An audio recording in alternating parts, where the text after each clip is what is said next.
Hello and welcome to this episode. ఇది రామోయిజం plus 150-200 గంటలకి పైగా నాన్ స్టాప్ వేదాంతం సిద్ధాంతం రాధాంతం దట్ ఈస్ ఆర్జీవి.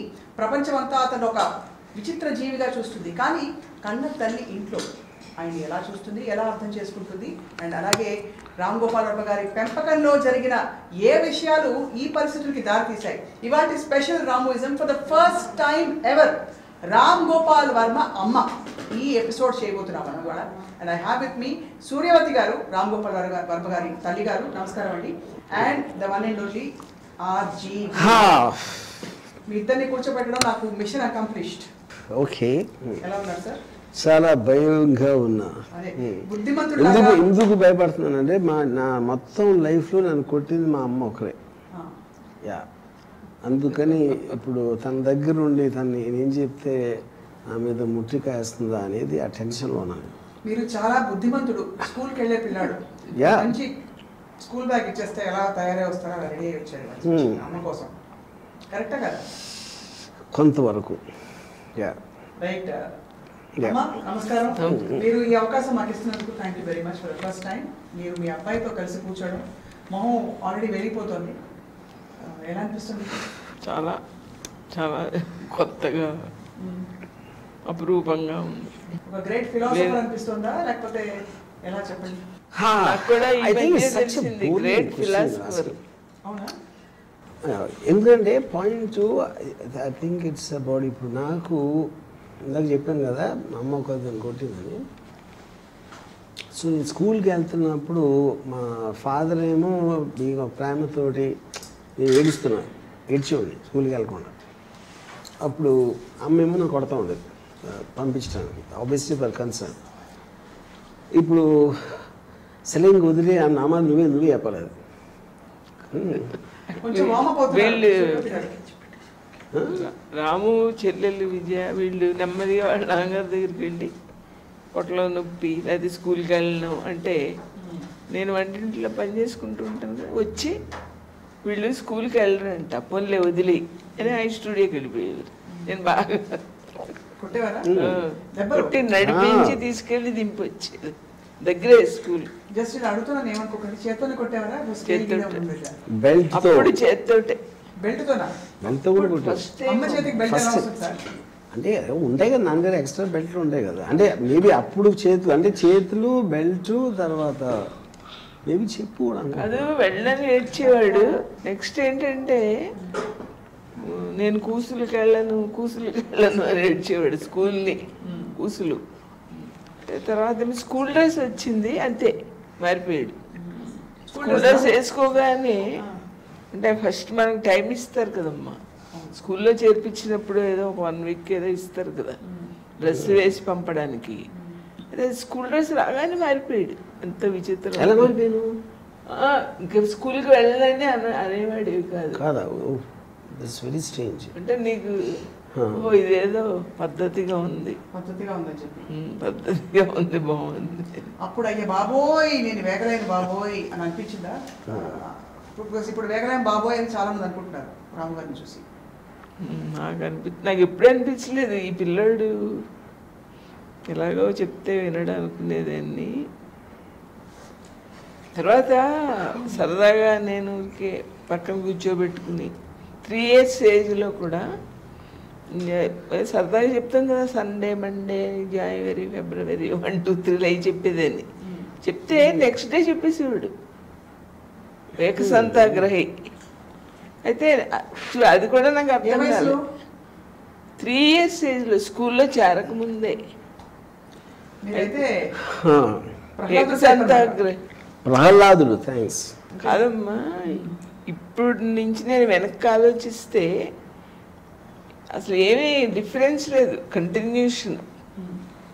ఇప్పుడులాగే ఉండేవాడు అప్పుడు కూడా, దాంట్లో ఏం డౌట్ లేదు. అయితే నాకు 1 day చెప్పేశాడని కూడా అర్థం అవ్వలేదు. రాము వాళ్ళ నాన్నగారు చూసావా, నువ్వు నిన్న చెప్తే వాడు చెప్పేశాడంటే అప్పుడు అర్థమైంది నాకు. కానీ నిన్న చెప్తే ఇవాళ చెప్పడం నాకు అర్థం అవట్లేదు. ఒక్కసారికమ్మా అంటే అప్పుడే చెప్పారు కదా. ఇప్పుడే అంటే కూడా గుర్తుంది ఇప్పుడే చెప్పడానికి ఉన్న డిఫరెన్స్ అర్థం అలా కాదు, నేను మళ్ళీ నెక్స్ట్ డే క్లాస్ అప్పుడే ఉంటుంది ఈ అంటే లోపల. ఒకసారి మీరు నేర్చుకుంటే అది నెక్స్ట్ డే అప్పచెప్పేసేవారు, అంత మెమరీ పవర్. సో ఇప్పుడు నాకేంటంటే సీమ ఇప్పుడు మళ్ళీ అమ్మ నన్ను పొగిడి నేను ఆయన వద్దు. యా లెట్స్ టాక్ అబౌట్, నేను కూడా కొన్ని క్వశ్చన్స్ అడుగుతాను. అడగాలి తప్పకుండా, కానీ I have to ask you this, sir. Yeah అసలు మీకు ఈ ఫ్యామిలీ సెటప్లో మీవన్నీ అంటే మీ లైఫ్ కంప్లీట్లీ డిఫరెంట్గా మారిపోయాక ఇప్పుడు అమ్మని, మీ చెల్లెల్ని, మీ తమ్ముడిని అందరినీ చూస్తే ఏం ఫీలింగ్ వస్తుంది అసలు? అంటే ఇప్పుడు ఐ థింక్ ఇప్పుడు నా డిపెండెన్స్ ఫ్యాక్టర్ అనేది అమ్మ నాన్న మీద ఎక్కువ ఉంటుంది కనుక విజయ అంటే నా చెల్లెలు నాకన్నా చిన్నది, కోటి కూడా నాకన్నా చిన్నడు యూనో. సో ఆస్పెక్ట్లో నాకు పెద్ద డిఫరెన్స్ లేదు అప్పటికి ఇప్పటికి ఏమి. అంటే ఆ టైంలో నాకు డిపెండెన్స్ అనేది ఫైనాన్షియల్ డిపెండెన్స్ కానీ లేకపోతే ఏజ్ వైజ్గా కానీ అమ్మ నాన్నది ఎక్కువ ఉంటుంది కదా ఇన్ఫ్లుయెన్స్. ఆ టైంలో నాకు ఎక్కువగా మా నాన్నగారు అంటే అమ్మకని ఎక్కువ ఇష్టం. ఎందుకంటే అమ్మ డిసిప్లిన్ చేయడానికి కొట్టేది, ఆ చదువుకోవడం కానీ హోంవర్క్ లేకపోతే సినిమాలకు వెళ్ళొద్దు ఇలాంటి నెగిటివ్ థింగ్స్ అన్నీ అమ్మ దగ్గర నుంచి వచ్చాయి.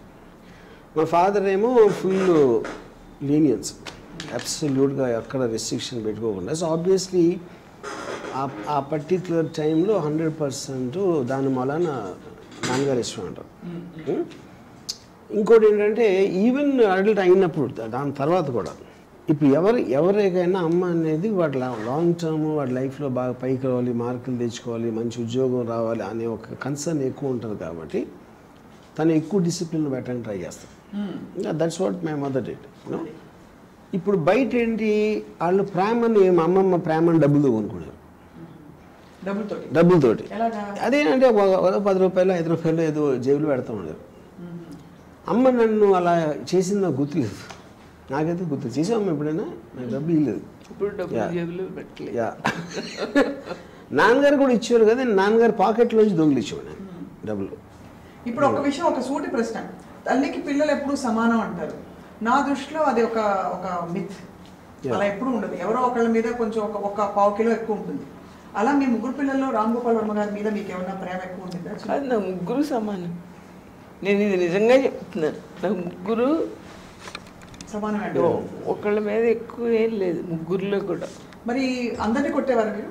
ఒకళ్ళని కొడితే మళ్ళీ అందరినీ, ఎందుకంటే యాక్చువల్ ముగ్గురు కూడా ఒకళ్ళు తప్పు చేస్తే ముగ్గురు కొట్టేది. అయితే వీళ్ళు అడిగారు అది పడుతుంది ఇంకా అది ఏంటి ఎందుకు సంవత్సరాలు అడగల. వాళ్ళు నన్ను అడిగారు ఎవరు ముగ్గురులో ఒకళ్ళు, వాడి తప్పు చేస్తే నన్ను కొడతావేంటంటే అది మిగిలిన ఇద్దరు నవ్వుతున్నారు కదా అందరినీ కొడితే కూడా ఉండదు ముగ్గురు.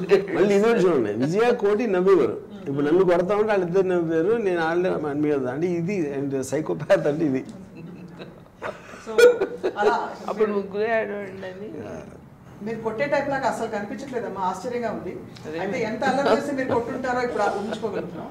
సరే, వర్మ గారు చిన్నప్పుడు చేసిన. కానీ ఇంకోటి ఏంటంటే అప్పుడప్పుడు మా నాన్న మీద కోపం కొడితే నన్ను కొట్టేది, అది మమ్మల్ని. ఏదో కోపం వచ్చింటే ఎవరో ఒకరి మీద తీసుకోలేదు. కాదు 7 years ఏజ్లో ఏమన్నాడంటే, అమ్మ నువ్వు నిజంగా నేను తప్పు చేశానని కాదు, నీకు వేరే ఏదో మనసులో పెట్టుకుని కొడుతున్నా అన్నాడు. నేను ఇంకా షాక్ అయిపోయాను, షాక్ అయ్యి సిగ్గేసింది. సైకాలజీ ఆస్పెక్ట్ అప్పటి నుంచి చదవడం మొదలు పెట్టేది. అంటే నేను కూడా చూసాను కదా, ఏదో నాన్న ఏదో కొంచెం ఏదో అవుతుంది, సైలెంట్గా అక్కడ సైలెంట్ వార్ అవుతూ ఉంటుంది కదా, గమనించేవాడు. చిన్న పిల్లలను కూడా చూడకుండా అక్కడ నుంచి మీరు మీకు చిన్నపిల్లల మీద అక్కడి నుంచే కొంచెం అంటే పెద్ద అది కంప్లీట్లీ డిఫరెంట్. ఏం చేసేవాడు అంటే మా చెల్లెళ్ళ ఇంటికి వెళ్ళిపోయేవాడు, నేను కొడితే 2 రోజులు అక్కడ. ఆమె అప్పుడు తనేమో నాకు సినిమాలకు డబ్బులు ఇచ్చి అది ఇదిమాట. అంటే నాకు సినిమా ఇండస్ట్రీకి సంబంధించినంత వరకు అబ్సల్యూట్లీ నాకు అమ్మ కాంట్రిబ్యూషన్ అనేది 0. మోస్ట్లీ బయటోడు, నాన్నగారు కూడా లేదు. మురళీమాయ, ప్రసాద్ మాయ, లేకపోతే అమ్మమ్మ వీళ్ళందరూ డబ్బులు ఇచ్చారు కదా చూడటానికి, మిగతా చుట్టాలు అదో ఇంట్లో వాళ్ళకి తప్పిస్తే ఏది సినిమాలు చూడటానికి నేను చెప్పేది.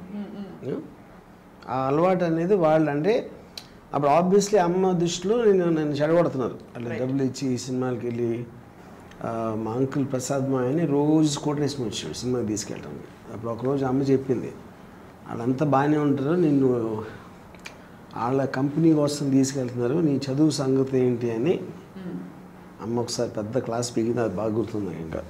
ప్రసాద్ మైన్ కూడా పిలిచి మాట్లాడాను, నువ్వు బాగానే తిప్పుతున్నావు ఆ పిల్లోడిని, నీ కొడుకునైతే తిప్పుతావా అన్నాడు.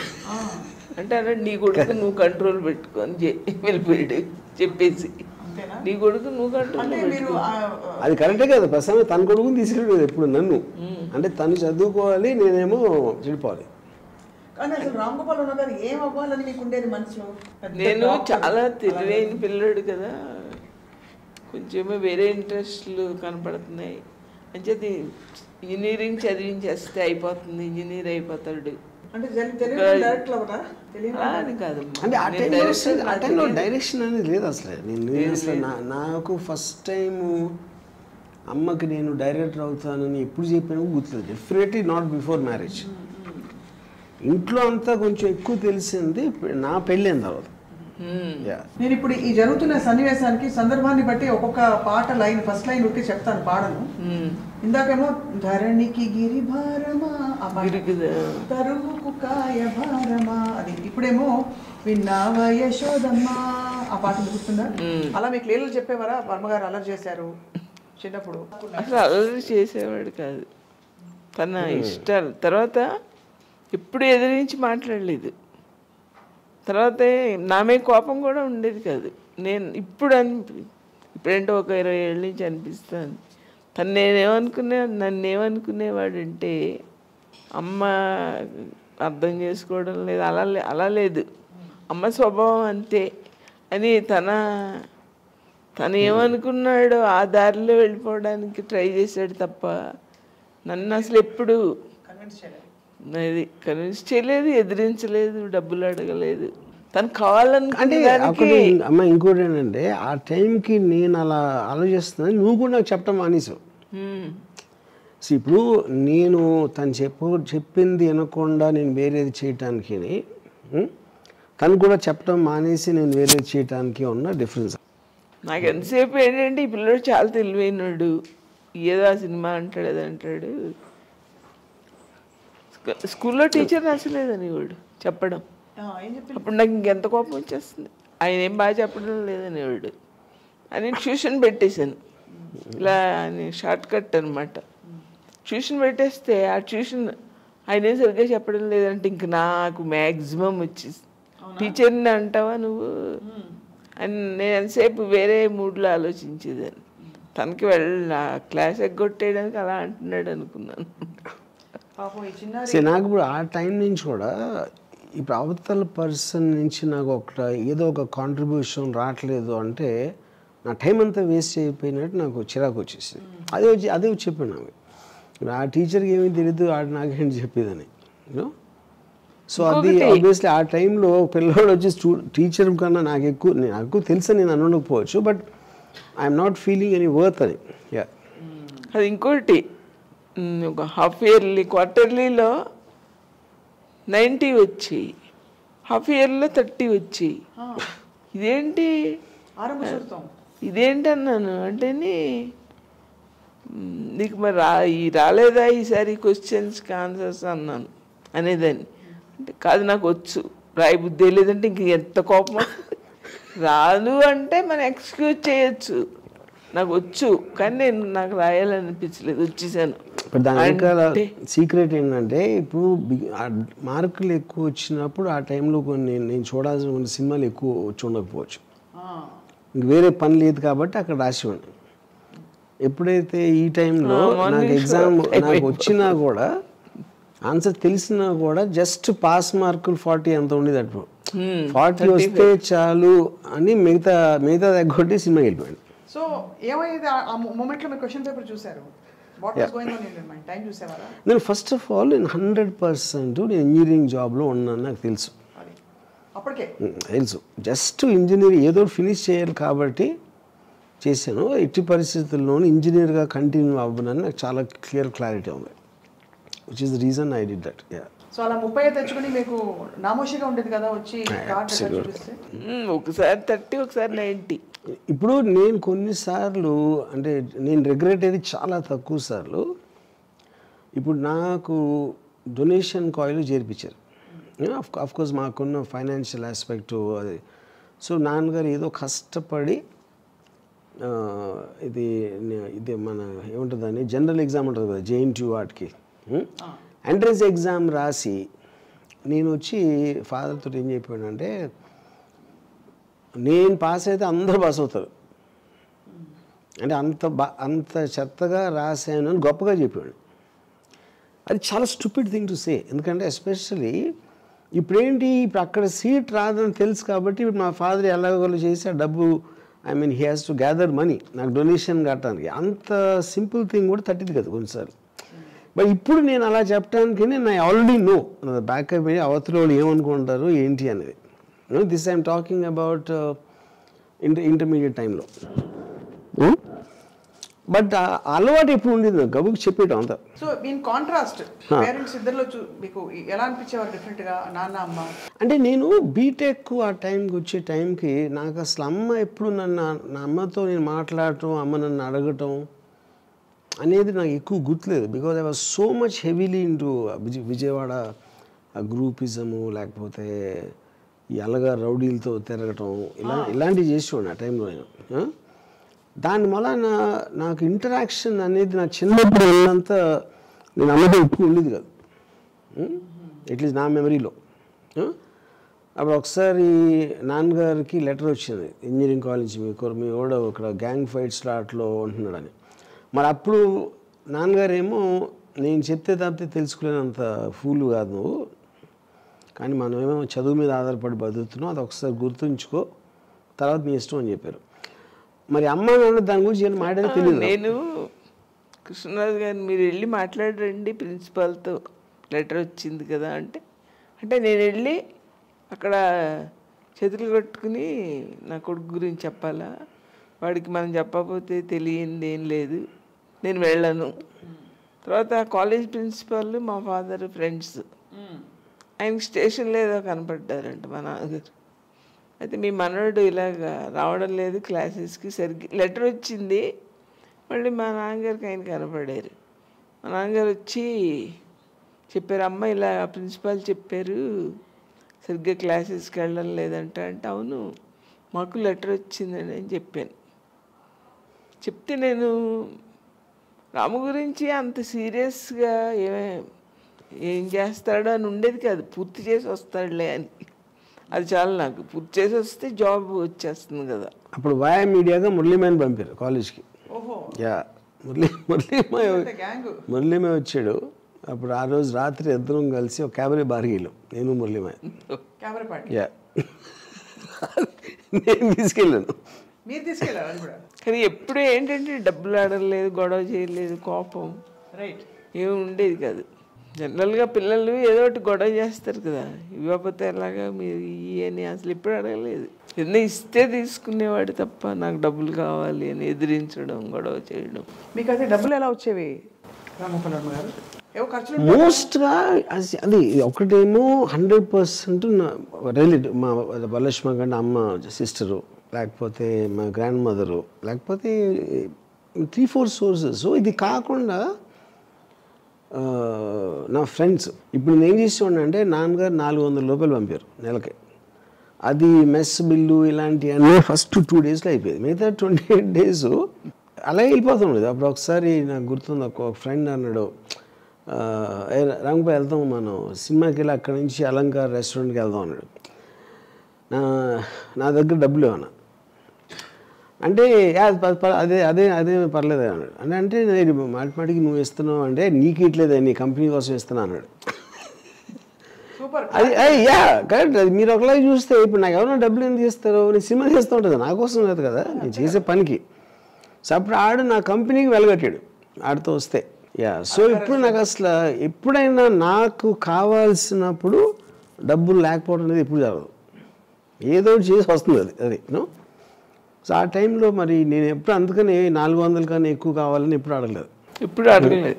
మీరు ఎప్పుడైనా పుత్రరత్నాన్ని చూసి మా వాడు ఫస్ట్ వచ్చాడు, మా వాడు బాగా పాడాడు, మా వాడు బాగా పరిగెట్టాడు, గోల్డ్ మెడల్ వచ్చింది, ఇలాంటి సందర్భాలు ఉన్నాయా? అసలు మీకు గుర్తున్నాయా రాము గారు చిన్నప్పుడు? నేనంతా నాకు అక్కడ ఇంజనీరింగ్ కాలేజీలో చేర్పించేసాం అంతే. తర్వాత ఇంకా మళ్ళీ మన ప్రపంచం వేరు. అండ్ నిజంగా మీరు నమ్మారా మనసులో మంచి ఇంజనీర్ అయ్యి ఏం చేస్తానని? ఉద్యోగం వచ్చేస్తుంది కదమ్మా, డిగ్రీ అయిపోతుంది. ఇంజనీరింగ్ డిగ్రీ అయితే మరి రాము రాగానే మా నాన్నగారు ఇంజనీర్ అయిన నాగార్జున సాగర్లో 12 సంవత్సరాలు పనిచేసి హైదరాబాద్ వచ్చేసారు. ఆయన సివిల్ ఇంజనీర్. ఆయన ఏం చేశారు, రాముని తీసుకెళ్ళి రాజకృష్ణ జీవికే రెడ్డి గారు, సుబ్రహ్మరెడ్డి గారు వాళ్ళ నాన్నగారు దగ్గర చేశారు కాంట్రాక్టర్స్. ఆ స్నేహ బంధం 800 కదా, 1000 సో ఇప్పుడు ఇక్కడ పాయింట్ ఏంటంటే అది చాలా ఒక గ్యాప్ పీరియడ్ నాకు. అది ఆ టైంలో ఇప్పుడు నేను ఒక ఏప్రిల్ నుంచి నాకు పెళ్ళింది అప్పుడే, నేను కాలేజ్ నుంచి బయటకు వచ్చాక. ఆ పెళ్ళేమో 3rd డే నుంచి వర్కౌట్ అవ్వడం మానేసింది.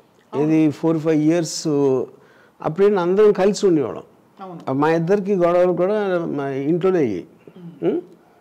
అప్పుడు మరి నేను ఇలా చెప్పి ఇప్పుడు అమ్మకి నేను వచ్చి చెప్పినప్పుడు అమ్మ ఎగ్జాక్ట్లీ ఏమనుకో, నేను ఫస్ట్ టైం నేను చేసుకుని నువ్వేమనుకున్నామా నాకు తెలియదు అసలు. నేనంటే నేను మా పెద్దవాళ్ళు ఉంటారు, మా నాన్నగారు అటు మా బావగారు, వాళ్ళకి ఇష్టం లేని పని చేయకూడదని నేను అని వద్దులేమ్మా మనం అలా చేసుకోకూడదు, ఇంటర్ కాస్ట్ అని ఇష్టం లేదు. అంటే నేను ఏదో చెప్తాను కానీ తీసుకోను అది చెప్పింది. పాయింట్ అది అయితే చెప్పాడు, difference between telling and asking. అయితే రత్న వాళ్ళ అమ్మగారు వచ్చారు. వస్తే నేను కాదండి మా పెద్దవాళ్ళకి ఇష్టం లేని పని చేయను, నేను రత్న అంటే నాకు ఇష్టమే, నాకేం అభ్యంతరం లేదు. విజయ ఫ్రెండ్ కదా, విజయకి ఇంటికి బాగా వచ్చేది. ఈ అమ్మాయి మన ఇంట్లో ఉంటే బాగుండు అని ఎప్పుడైనా అనిపించిందా?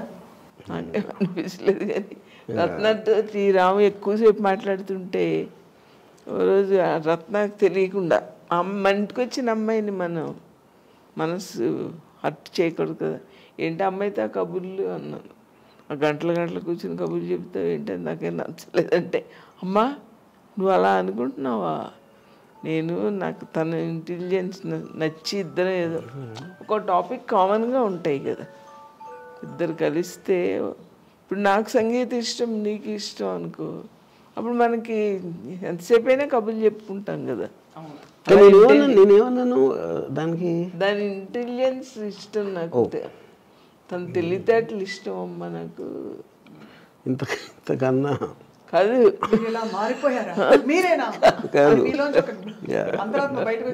అది పైగా నీకు చాలా అందమైన అమ్మాయి అదే వస్తాయి కదా, చేస్తాను వద్దమ్మా నువ్వు చేసుకోకుంటే.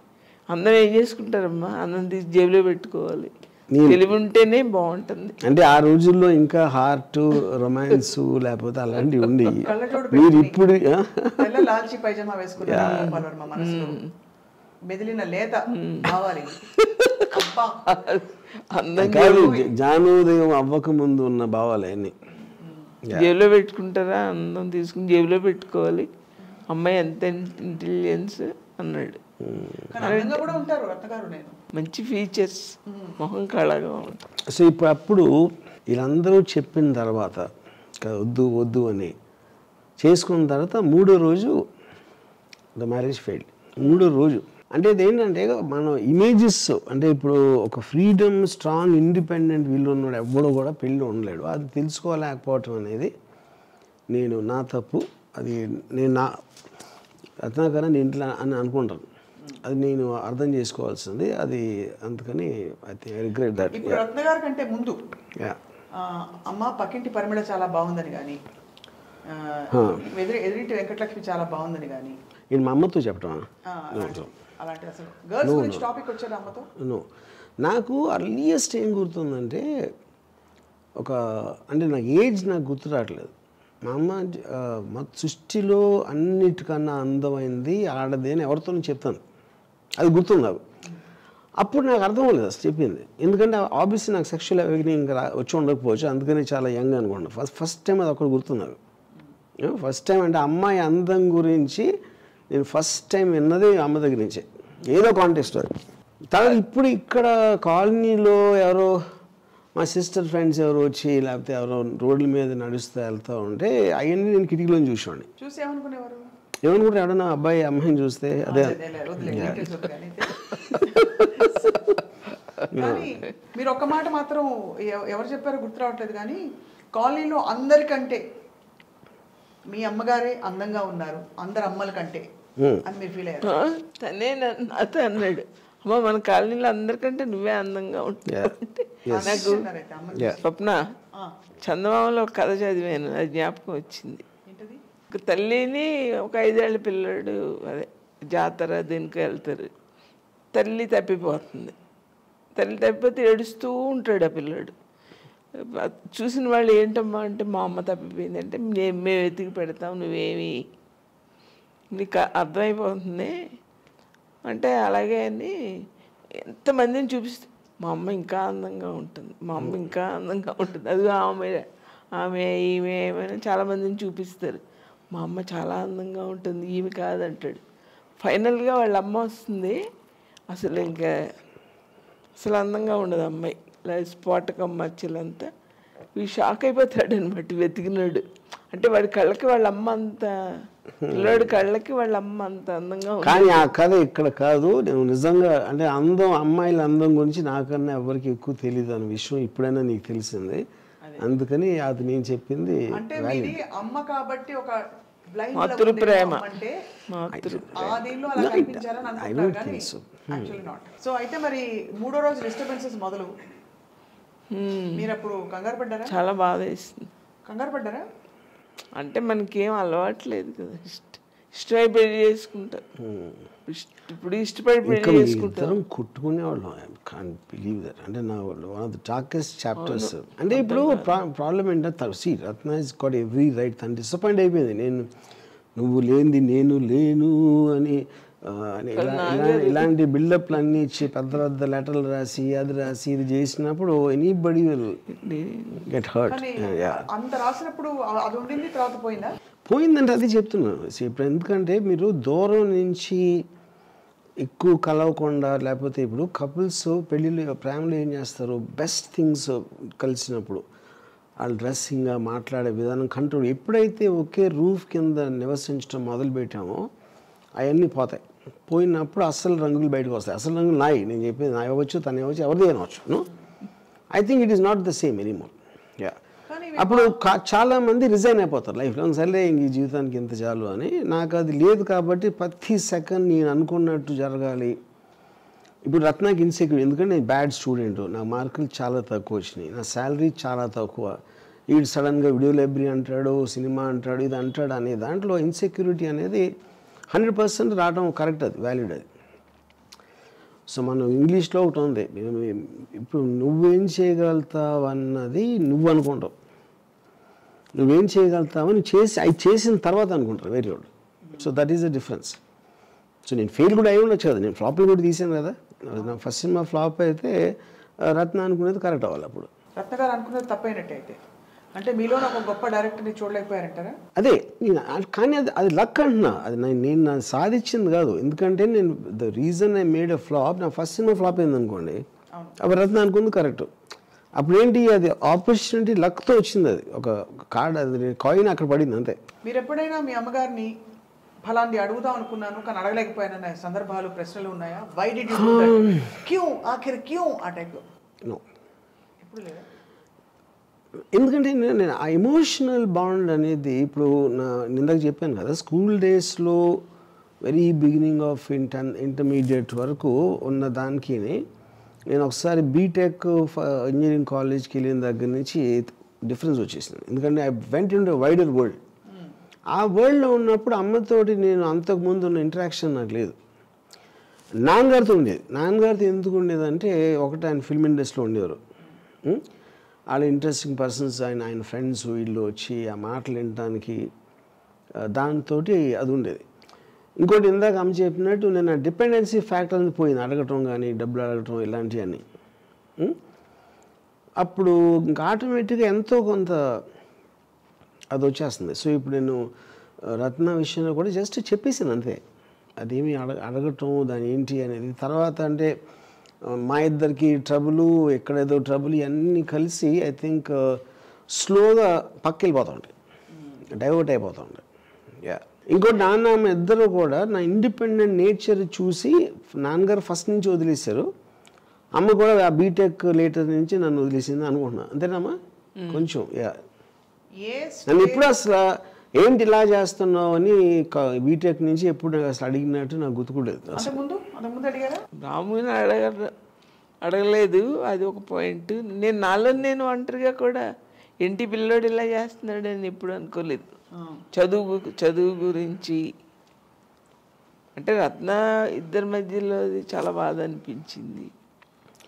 అంటే ఇప్పుడు అక్కడ ఎంత అలవాటు లేదు కదా, అక్కడ బేసిక్గా కాదు ఇంటికి వచ్చిన అమ్మాయి మన ఇంట్లో ఉండిపోవాలి. అది బేసిక్గా. ఇంకోటి ఏంటంటే ఇప్పుడు నేను ఎప్పుడు తిరుగుతూ ఉన్నాను ఇంటికి, చాలా రేరుగా పొద్దున్నుంచి రాత్రి వరకు. ఆ టైంలో రత్న ఉండేది కదా ఇంట్లో. అప్పుడు almost Ratna would be more closer నాన్నగారు కానీ అమ్మకు కానీ. ఇప్పుడు నా గురించి నాన్న రత్న మాట్లాడుకుని దాని నుంచి ఏదో ఇది చెప్పి ఇలాంటి దాంట్లో ఉండేది, కానీ ఒక పర్సనల్ ఇంటరాక్షన్ దాని వలన ఒక సిచ్యువేషన్స్ క్రియేట్ అవటం అనేది జరగలేదు అసలు. నాకు ఒక్కడ బాగా గుర్తుంది ఏంటంటే రత్న నన్ను కాలర్ పట్టుకుని గోడకేసి పెట్టింది కదా నన్ను.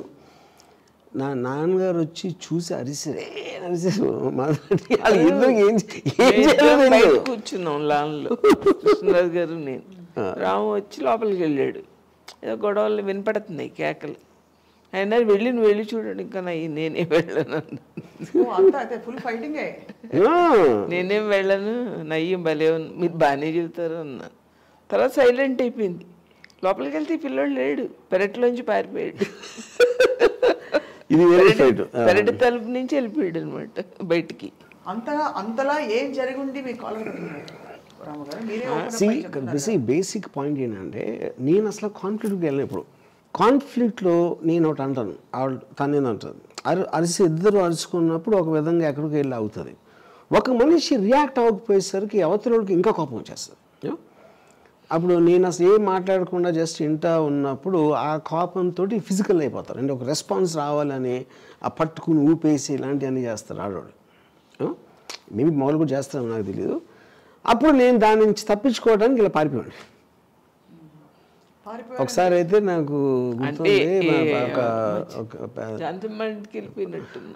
చాలా చోట్లకి వెళ్ళినాడు. ఒకసారి అయితే పెద్దకి ఇంట్లో ఒక అమ్మ ఫ్రెండ్ టీచర్ అక్కడ ఉండేది ఒక బిల్డింగ్లో. నేను ఇక్కడి నుంచి ఆ బిల్డింగ్ మీద దూకాను. ఒక 3-4 feet డిస్టెన్స్ ఉంది ఈచ్ బిల్డింగ్. యా, దూకేసి వెళ్ళిపోయి అలాగ బంజారాస్ రోడ్డు మీద రాత్రి అంతా నడుస్తూ వెళ్ళిపోయాను. Same kind of escape. Yeah, same చాలాసార్లు చేశాను అది. యా, ఎంతో మంచి అంటే ఎస్కేప్ అనేది కరెక్ట్ వర్డ్ కాదన్నా. నేను I want isolation, I want loneliness. ఇప్పుడు నేనేమి చేయలేను. ఓకే, ఇప్పుడు నేను తనని బయటికి నెట్టలేను, తన మీద నేను చేయలేను, నేను అరవను. అలాంటప్పుడు ఏముంది, ఇంకా ఒకే ఒక్కటి తప్పించుకోవడానికి మార్గం నేను పారిపోవడం. కానీ I think it's a very common thing. I feel all couples especially beginning times they go through that. Yeah, I don't think it's నేను అదే చెప్తున్నాను కదా, నేను అసలు కాన్ఫ్లిక్ట్ నేను అసలు కాన్ఫ్లిక్ట్ ఎవరితో చేయను అసలు కాన్ఫ్లిక్ట్. ఇప్పుడు కాలేజ్ టైంలో కూడా నాకు రత్న అంటే కూడా అది నా బిడ్డే. కాలేజ్ టైంలో కూడా రౌడీజం రోజుల్లో కూడా నేను కొట్టుకోండి కాదు, వేరే వాళ్ళతో కొట్టించుకోండి. కానీ మీ అబ్బాయి రౌడీలతో తిరుగుతుంటే మీరు ఒక తల్లిగా, కానీ అది అమ్మకి అంత తెలుసా? I don't think so. నాకు తెలియదు, వేరేగా మురిసిపోయేదండి. అవి రాము ప్రొఫెసర్స్ ఇంజనీరింగ్ కాలేజీ కరాటే, తన దగ్గర కరాటే నేర్చుకుంటుంటే అబ్బాయి నా కొడుకు దగ్గర వాళ్ళు నేర్చుకుంటున్నారు. మీరు కరాటే నేర్పగలరా రౌడీలకి? రౌడీలు కాదు, స్టూడెంట్స్కే. సో అది చూసి మీరు మురిసిపోయేవారు. ఆ ఫోటో తెచ్చి చూపిస్తే అబ్బా. తర్వాత ఎవరో కూడా చెప్తారు కదా, అదేంటమ్మా వాళ్ళ లెక్చరర్సే వాడి దగ్గర కరాటే క్లాస్ వచ్చారు లెక్చరర్స్ కూడా. రాము గారిని చూసి బాగా ఎంబారస్ అయిపోయిన సందర్భాలు అప్పుడు వచ్చాయన్నా? మరి ఎప్పుడూ లేదు. ఎప్పుడు లేదా? అంటే చాలా స్మూత్గా ఉండి ఏమి కోపాలు ఉండవు, స్మూత్గా ఉంటాడు, డబ్బులు కావాలని అడగడు. మీకు ఎప్పుడైనా ఏమైనా కొనిపెట్టారా? నేనా? చాలాసార్లు. నేనా? మురిసిపోతున్నారు చూడండి. గుర్తులేదు. మీరేమో అలా ఫస్ట్ టైం పిలిపిస్తారు అందరి ముందు. అది ఫస్ట్ టైం నాకు జ్ఞాపకం. ఆ కృష్ణాబ్రాయిల్లో జీతం ఇస్తే అప్పుడు ఎంత చక్కగా మా అమ్మకి డబ్బులు ఇచ్చి చీర తెమ్మని తెచ్చి నాకు ఇచ్చాడు. అమ్మమ్మ మీరు తెండి అమ్మకి ఇస్తాను. నేను మర్చిపోను. ఇప్పుడు చూస్తున్న తల్లులందరూ టీవీ ముందు కూర్చుని లేదా మొబైల్ ముందు కూర్చుని చాలా అద్భుతం. అంటే నార్మల్ థాట్స్ అప్పుడు ఉండేవి, అక్కడి నుంచి మీరు మారిపోయారు. అబ్నార్మల్గా అవ్వకముందు. మీరు ఎప్పుడైనా ఏదైనా అడుగుదాం కానీ అడగలేకపోతున్నానని ఉన్న ప్రశ్నలు ఏమైనా ఉన్నాయా? నాకు ఒకే ఒక్కటి, రాము ఇంత మేధావి కదా, తనకి పెళ్ళి సూట్ అవ్వదని ఎందుకు తెలియలేదో అనుకుంటున్నా. అది నాకు తెలియలేదు. ఇప్పుడు ఇప్పటికి కూడా ఇంత మేధావి, ఫ్యూచర్ తెలుసు తనకి, ఫ్యూచర్ అర్థమైపోతూ ఉంటుంది. పెళ్ళి తనకి సూట్ అవ్వదని ఎందుకు తెలియలేదా అని ఇప్పటికి కూడా ఈ నిమిషం కూడా నాకు అది నాకు అది ఏ అమ్మాయి అయినా పెళ్ళి అసలు తనకి సూట్ అవ్వదు. ఎప్పుడు నేను నోటీస్ చేసింది ఏంటంటే, రత్న గారు మీ ఇంటి వాళ్ళతో చాలా, మీరందరితో ఇంట్లో అమ్మాయిలాగే ఉంటారు, ఇంకా కూడా చాలా ఫ్రెండ్లీగా, చాలా క్లోజ్గా, మీరు ఆ గౌరవం ఇస్తారు. ఇది రాముగారు మూలానా లేకపోతే మీరు స్వతహాగా మీ మూలాన రాముగారు అలా ఉన్నారా? నేను తనకి చెప్పాను, రాముకి నీకు మధ్యలో నేనేమి చేయలేనమ్మా, నాకేం సంబంధం లేదు, నువ్వు మాత్రం ఎప్పుడు నువ్వు నేను ఫ్రెండ్స్గా ఉందాం, నువ్వెప్పుడు రా ఇంటికి, నువ్వు ఎప్పుడు రాలంటే అప్పుడు రా అని. రాము కూడా ఏంటంటే తనకి ఇష్టమే, ఏమీ తెలియనట్టు ఉంటాడు అంతే. అంటే ఇప్పుడు నేను కలిసి అది అమ్మ చెప్పింది కరెక్ట్. ఇప్పుడు ఒకళ్ళు కొన్న ప్రాబ్లమ్ని ఆ ప్రాబ్లం మళ్ళీ మన నెత్తి మీద తెచ్చుకోకూడదు. అది వాళ్ళిద్దరి personal thing. That is what I respect. మా సిస్టర్ విజయ కూడా చాలా క్లోజ్ అవుతున్నాయి ఇప్పుడు కూడా, maybe the best friends. So నాది దాంట్లోకి తీసుకెళ్ళరు ఆ బ్యాగేజ్ని. స్వప్న ఏ విషయంలో అయినా తనని మనం మంచినీళ్ళు కూడా తాగించలేం. అలాగే మన విషయాల్లో ఎంత పెద్ద విషయం అయినా కల్పించుకోడు, ఫ్రీ. అంటే నాకు ఇష్టమైనట్టు నేను ఉంటాను అనుకుంటాడు. అమ్మ, చెల్లెలు, తమ్ముడు, ఎనీబడి. తన విషయంలో నువ్వు మంచినీళ్ళు అడిగినా కూడా తప్పే. ఒకసారి అడిగి రెండోసారి అడిగితే అప్పుడు కూడా అంతేనా? అప్పుడే అంటున్నాను, ఒకసారి ప్రశ్నే లేదు. నేను ఒకసారి ఇప్పుడు ఈ అన్నం తింటా ఉంటే ఏదో వదిలేసాను కొంచెం ఫుల్గా తినకుండా. అప్పుడు అమ్మ ఏమో ఇలాగా ఎంతమంది తిండి లేకుండా ఉంటారో తెలుసా నీకు అది అంటే, మనం ఎంత నష్టం తీసుకొస్తున్నాం ఇలా అన్నం వేస్ట్ చేయటం వల్ల అంటే. నేను అన్నాను అమ్మ అసలు యాక్చువల్గా అన్నం ఎంత వేస్ట్ చేస్తే అంత దేశానికి ఉపయోగం అని చెప్పాను. ఎందుకంటే ఇప్పుడు లెక్క ప్రకారం నేను 200 గ్రాములు, సపోజ్ ఇక్కడ 400 గ్రాములు ఉంది ఫుడ్, నేను 200 గ్రాములు వేస్ట్ చేశాను. నువ్వు 200 గ్రాములే వండి పెట్టావంటే అప్పుడేంటి, ఆల్రెడీ ఇంకా నిల్వ ఉంది, నువ్వు మళ్ళీ పెడతావు. అది ఇవి 400 అయిపోయింది కాబట్టి నువ్వు మళ్ళీ కొట్టుకెళ్ళి కొనుక్కోవాలి. ఆ కొనుక్కున్న దానిది డిమాండ్ పెరుగుతుంది రైతులకి, అప్పుడు వాళ్ళకి ఎక్కువ డబ్బులు వస్తాయి. దానివల్ల దేశం అంతా సుభిక్షంగా ఉంటుంది, ఎంత అన్నం వేస్ట్ అయితే అంత సుభిక్షంగా ఉంటుంది అని చెప్పాను. తప్పని నెత్తిమీద కొట్టింది. ఎందుకంటే మీ లాజిక్కి ఆన్సర్ చెప్పలేనప్పుడు వైలెన్స్లోకి దిగుతారు ఎవరైనా. అంతే. ఇప్పుడు ఎకనామిక్స్ అది ఏంటి అనేది నా పక్కన పెట్టండి, ఇప్పుడు చెప్పింది దానికి. కానీ స్కూల్లో ఉన్నప్పుడు చెప్పింది లాజిక్, నేను పర్ఫెక్ట్ లాజిక్ కదా. సో బట్ ఎప్పుడు ఏనాడు యూ డోంట్ రిమెంబర్ ఎనీథింగ్ అమ్మ చేసిన వంట కానీ ఇవన్నీ చాలా మనకి సెంటిమెంట్తో ముడిపడి ఉన్న విషయాలు, ఎస్పెషల్లీ ఇండియాలో అమ్మ చేసిన.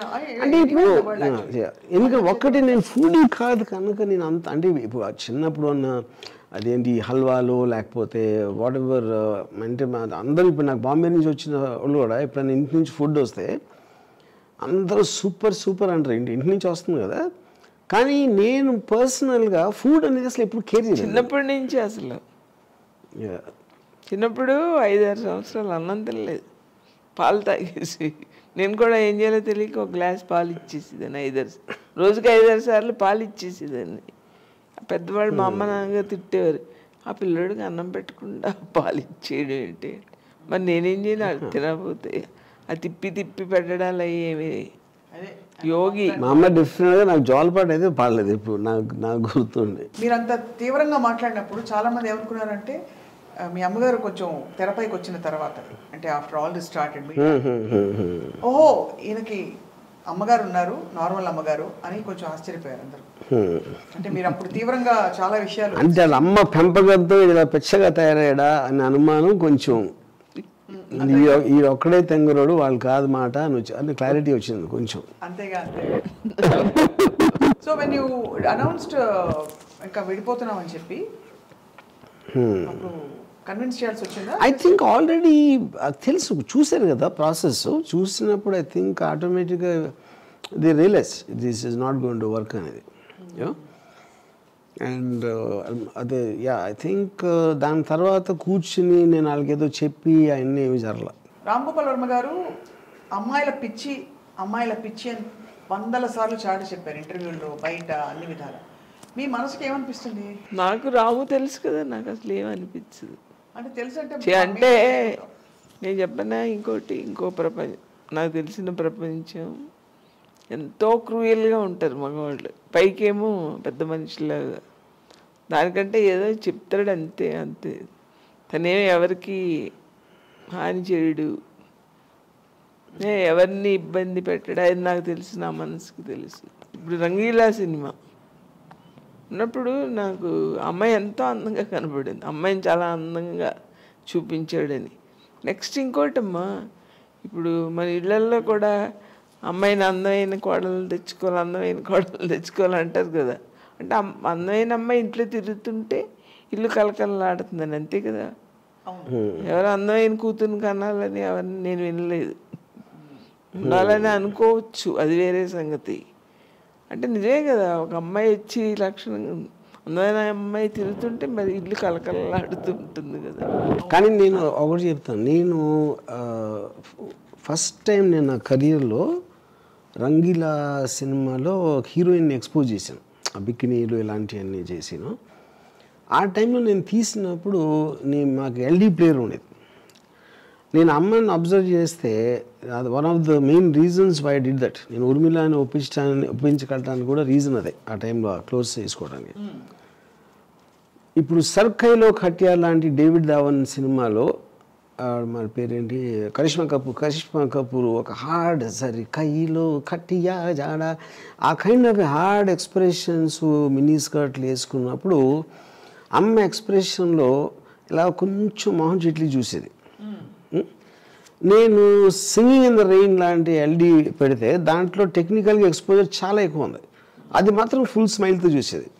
అప్పుడు నాకేమనిపించిందంటే వాళ్ళు ప్రైడ్ తీసుకున్నప్పుడు, కరిష్మా కపూర్ ప్రైడ్ తీసుకోవట్లా, ఏదో కమర్షియల్ సినిమా చెయ్యాలి కాబట్టి చేస్తున్నాం, ఆ వల్గారిటీ లిరిక్స్ చేయటానికి అది మొహంలో రిఫ్లెక్ట్ అయ్యేది.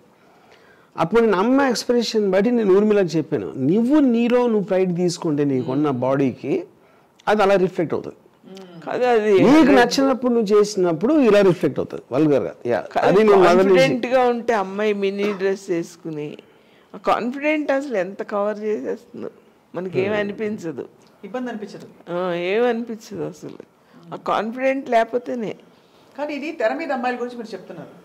అమ్మాయిల పిచ్చి అంటే నేను అసలు అమ్మాయిల్ని అంటే కేవలం అంటే వాళ్ళని నాకు అమ్మాయి ఫ్రెండ్స్ ఉండరు, నాకు అమ్మాయిలు అంటే I mean there is only one thing man and women should meet, ఇలాంటి స్టేట్మెంట్ చేస్తుంటారు.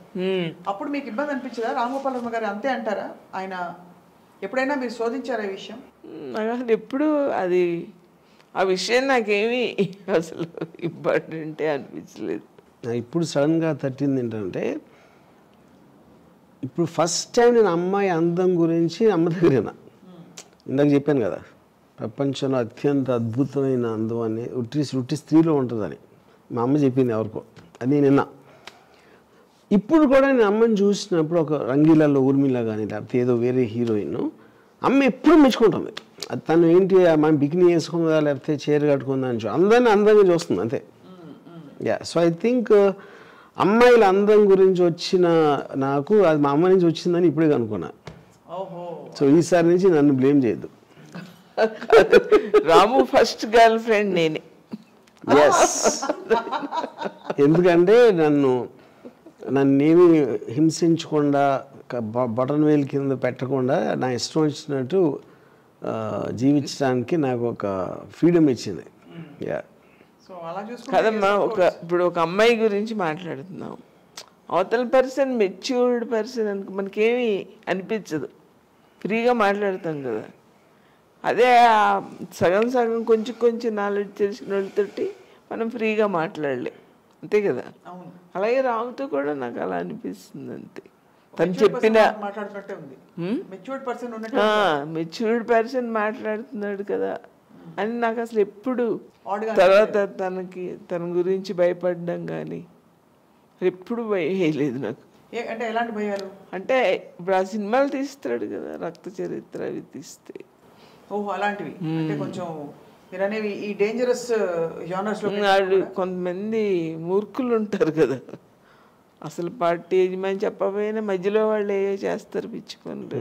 అలాంటి భయాలు కూడా మీరు అంటే అండర్ వరల్డ్ ఒక టైంలో అండర్ వరల్డ్ బెదిరింపులు వచ్చాయి అని అంటారు, నిజమేనా?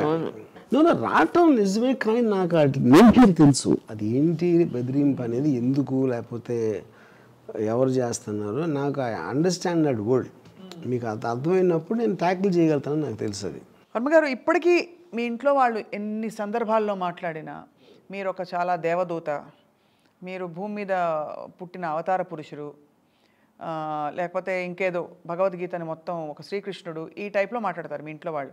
రాముకున్నంత మనసు ఎవరికీ లేదు, రాముకున్నంత బాధ్యత ఇంకెవరికీ లేదు, రాముకున్నంత మంచితనం ఇంకెవరికీ లేదని. మీరు మాత్రం నేను పదే నేను పరమ డాష్, నేను ఎదవని ఇలా చెప్పుకుంటూ ఉంటారు. అంటే ఇప్పుడు అక్కడ పాయింట్ ఏంటంటే, ఫస్ట్ ఆఫ్ ఆల్ మీరు మనకు మాట వాడినప్పుడు దానికి ఒక డెఫినేషన్ ఇవ్వాలి. మంచితనం డెఫినేషన్ వాళ్ళకేంటి, నాకేంటి, బయట వాళ్ళకి ఏంటి అనేది. జనరల్గా మంచి అనేది ఏంటి, అందరికీ సాయం చేస్తాడు, లేకపోతే అది అని ఏదో ఉంటుంది, కొన్ని పారామీటర్స్ ఉంటాయి. ఆ పారామీటర్స్ నేను ఫాలో అవ్వను. అప్పుడు నేను I can't say that I'm a good person. ఏది తప్పు అనుకొని నేను ఎంబ్రేస్ చేస్తాను, నేను అవుట్ ఆఫ్ మై వే వెళ్ళి దాని గురించి సపోర్టింగ్గా మాట్లాడతాను. అలాంటప్పుడు నేను మంచి ఉన్నా చెడ్డ ఉన్నా అంటే అప్పుడు ఎవరికైనా అంటే మంచి చెడు అనేది వాళ్ళ రిలేషన్షిప్లో ఉంటుంది. అమ్మతో నా రిలేషన్షిప్కి మీతోటి లేకపోతే ఎవరితోటి రోడ్డు మీద వెళ్ళి ఎవరితోనో ఇంకెవరితోనో అందరితో వేరువేరుగా ఉంటుంది. వాళ్ళకు కూడా నా గురించి వేరుగా ఉంటాయి అభిప్రాయాలు. అప్పుడు డైరెక్ట్గా నేను ఇంట్లో వాళ్ళతో ఎలా బేసి, ఫర్ ఎగ్జాంపుల్ నేను మామూలు ఏమంటుందని ఇప్పుడు నేను చాలా రేర్గా కలుస్తాను ఫ్యామిలీని, అసలు చాలా రేర్. అది ఎందుకంటే నాకు కామన్ టాపిక్ ఉండదు మాట్లాడటానికి. నేను ఎంతసేపు ఎవరితో కలవాలనుకుంటా, ఎక్స్ట్రీమ్ పీపుల్, వాళ్ళు క్రిమినల్స్ అవ్వచ్చు, కాప్స్ అవ్వచ్చు, లేకపోతే ఎవరో పొలిటికల్ లీడర్స్, లేకపోతే ఒక విపరీత మనుషులతోటి నాకు వచ్చిన ఎక్సైట్మెంట్ మామూలు మనుషులతో ఉండరాదు నాకు. అప్పుడు ఇప్పుడు అమ్మతో కానీ మా ఇంట్లో సిస్టర్తో మాట్లాడటానికి నాకు టాపిక్ దొరకదు, ఎందుకంటే వాళ్ళు ఉన్న ప్రపంచం వేరు, ఒక కనెక్షన్ లేదు నాకు, దానికి ఒక కామన్ సబ్జెక్ట్ అనేది చాలా కష్టం. అప్పుడేంటి నాకు జనరల్ ఎమోషన్స్ అసలు నేను పట్టించుకున్నాను. ఆడేంటి ఇలా అయిపోయాడు అంటే ఇప్పుడు ఎవడ మానాడు పోతాడని ఫిలాసఫీ ఉంది కాబట్టి వాళ్ళకి ఇంటరాక్షన్ ఉన్న వేరే మనుషుల గురించి కూడా నాకు ఇంట్రెస్ట్ ఉండదు. మా అయితే 10 నిమిషాలు 15 నిమిషాలు వాళ్ళు ఏంటి వీళ్ళేనా నాకు అయిపోతుంది, టాపిక్ అయిపోతుంది అంతే. దాని తర్వాత నాకు ముందుకు ఫర్ ఎగ్జాంపుల్ ఈ మధ్యన నా డాటర్కి తను ఇక్కడ 45 days ఉంటే నేను 10 minutes కలిసాను. ఇది హైదరాబాద్లో ఉంది తను. ఆ 10 minutes కూడా నాకు ఏం మాటలు తెలియదు. అది అప్పుడు ఏంటంటే అలాంటి ఆస్పెక్ట్ ఉన్నప్పుడు ఎవరు అలా చేయరు. అంటే ఇప్పుడు ఫ్యామిలీస్తో అంటే సాటర్డేస్ అంటే ఫ్యామిలీతో కలుపుతాను, మంచి భోజనం పెడుతుంది. ఇప్పుడు నాకు భోజనం ఇష్టం ఉండదు, అదొకటి. మళ్ళీ సో భోజనం లేకుండా మాటలు లేకుండా ఇంకేం చేస్తాం, మళ్ళీ అదొకటి. డ్రింక్ అయినా కూడా టాపిక్ ఉండదు కదా. సో అప్పుడేంటి నేను రూట్లెస్గా ఉంటా, ఎందుకంటే నేను మొహమాటం కోసం ఏం చేయను. ఇప్పుడు మొహమాటం కోసం ఏం చేయనప్పుడు అందుకని ఏంటి నేను ఫస్ట్ నుంచి అలా చేశాను కాబట్టి వాళ్ళు కూడా అది మర్చిపోయారు, అది అలవాటు అయిపోయింది. అప్పుడు నేను చాలా తక్కువసేపు ఉంటాను కాబట్టి వాళ్ళు మంచిగా అనుకుంటారు నన్ను. అది నా నిజస్వరూపం చూడాల అది అంటే నిజస్వరూపం అంతకంటే ఏముంటుంది అట్మోస్ట్ ఎమోషన్ రియాక్షన్ షాట్స్ ఉండవు అంతే అంతే కదా సూర్యవతి గారు చాలా సందర్భాల్లో రామ్ గోపాల్ వర్మ గారు నాకు ఎమోషన్స్ లేవు ఉండవు అంటారు మీరు నమ్ముతారా 100% రాంగ్ అది ఎలా అంటారు డంకా చెప్తారంటారు అలా చెప్తున్నాను ఇప్పుడు నేనేంటంటే నేను ఎప్పుడు కూడా ఎమోషన్స్ లేవని చెప్పలేదు ఎమోషన్స్ కంట్రోల్ చేస్తానని చెప్పాను చాలా డిఫరెన్స్ ఉంది దానికి దీనికి అంటే డీప్ గా ఫీల్ అవుతారు కానీ దాన్ని తొక్కేస్తారు పాప అక్కడ అంతేనా నో అది I try to understand the emotion మీరు అండర్స్టాండ్ చేసుకున్న దేనికి మీరు భావోద్వేగం పొందరు ఎప్పుడైనా ఏడ్చారా ఇప్పుడు నాన్నగారు చనిపోయినప్పుడు ఎప్పుడే అడగలేదు ఎప్పుడు అలా 7 ఏళ్ల వయసులోనే అమ్మ నువ్వు నన్ను ఎందుకు కొడుతున్నావు అంటే వేరే ఏదో పెట్టుకున్నావు అన్నాడు అప్పుడే అర్థమైపోయింది తప్పు నీది కాదు కానీ కళ్ళల్లో నీళ్ళు కూడా రాలేదు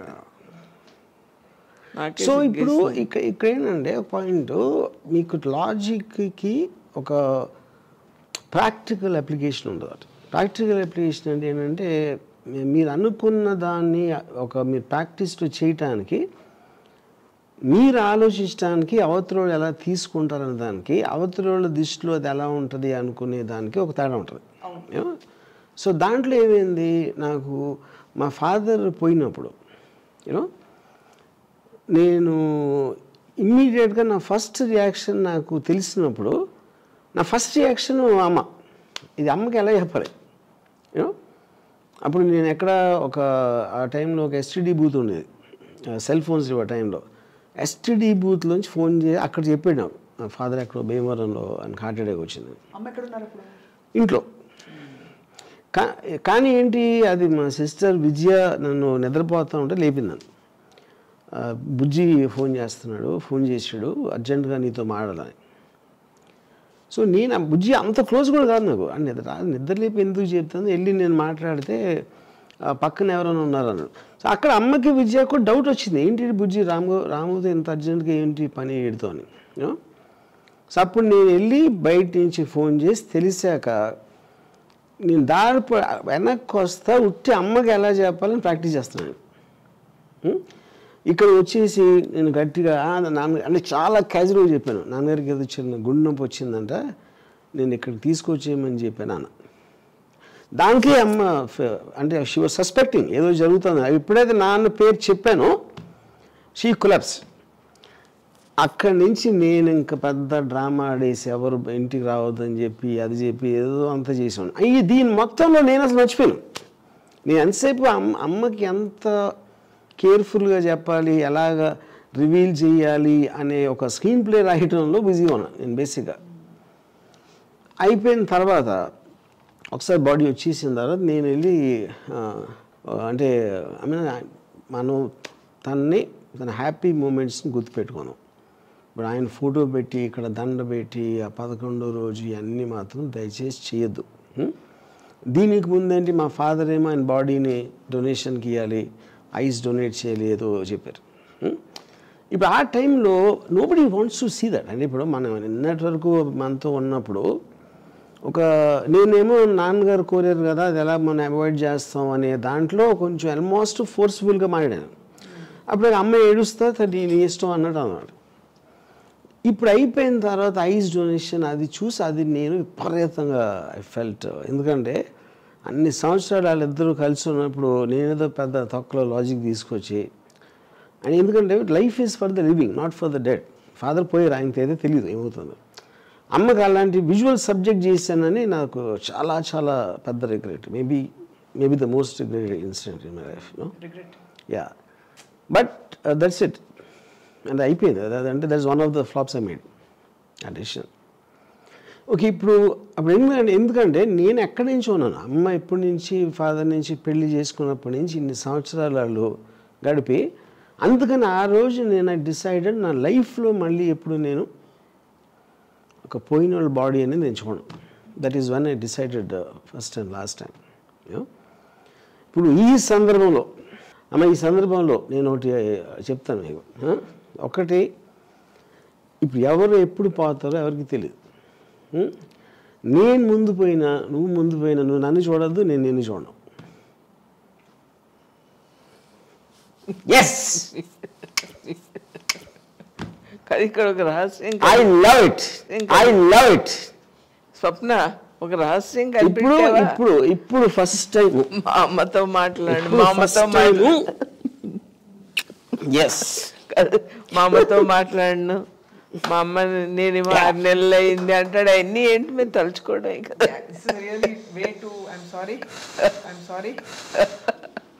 ఏమిటి పెద్ద దొంగ ఓకే తనకు తానే బయట పెట్టేసుకున్నాడు.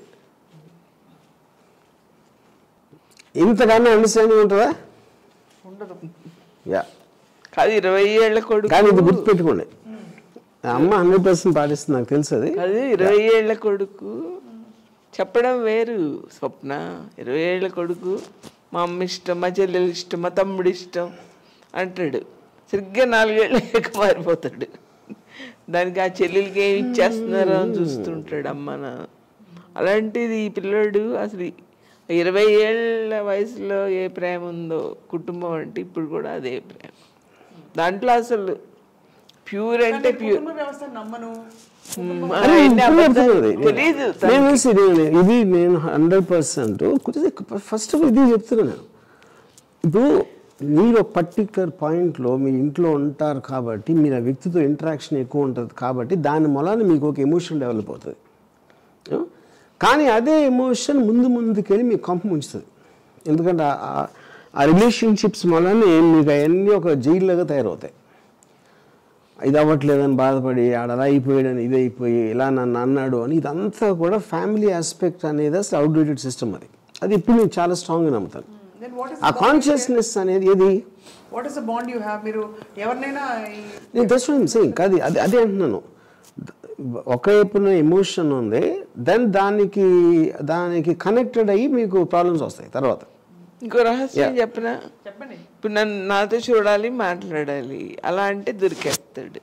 అమ్మ నీతో మాట్లాడాలని ఉంది అంటే దొరికేస్తాడు కదా. అందుకని ఒక 50 మందిని భోజనాన్ని పిలిచి అమ్మ వాళ్ళని పిలిచాను నువ్వు కూడా రావా అంటాడు అనమాట. అది ఇప్పుడు ఇది ఈ ప్రోగ్రామ్ కూడా నాతో మాట్లాడి ఉండాలని ఉంది. అమ్మ నీతో 2 గంటలు ఉండాలని ఉందన్న ఓడిపోయినట్టు ఉంటుంది.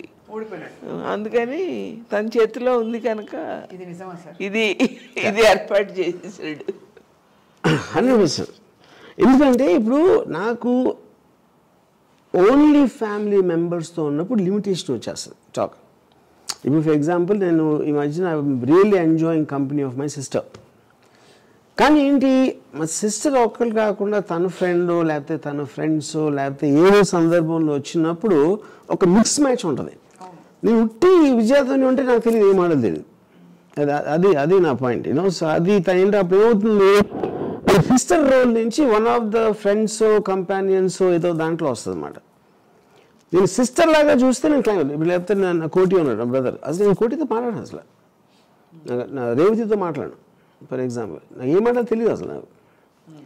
అప్పుడు ఒక కంపెనీ మిక్స్లో ఉన్నప్పుడు దెన్ ఇట్ బికమ్స్ లైక్ ఒక ఏదో ఒక పార్టీ ఒక గ్రూప్ డిస్కషన్ లాగా. అది సో అది స్పెసిఫిక్ నుంచి non specific and more or less ఏంటి జూమ్ అవుట్ మోడ్లో ఉంటుంది సిచ్యువేషన్. జూమ్ అవుట్ కాదు, but I think I enjoy that more.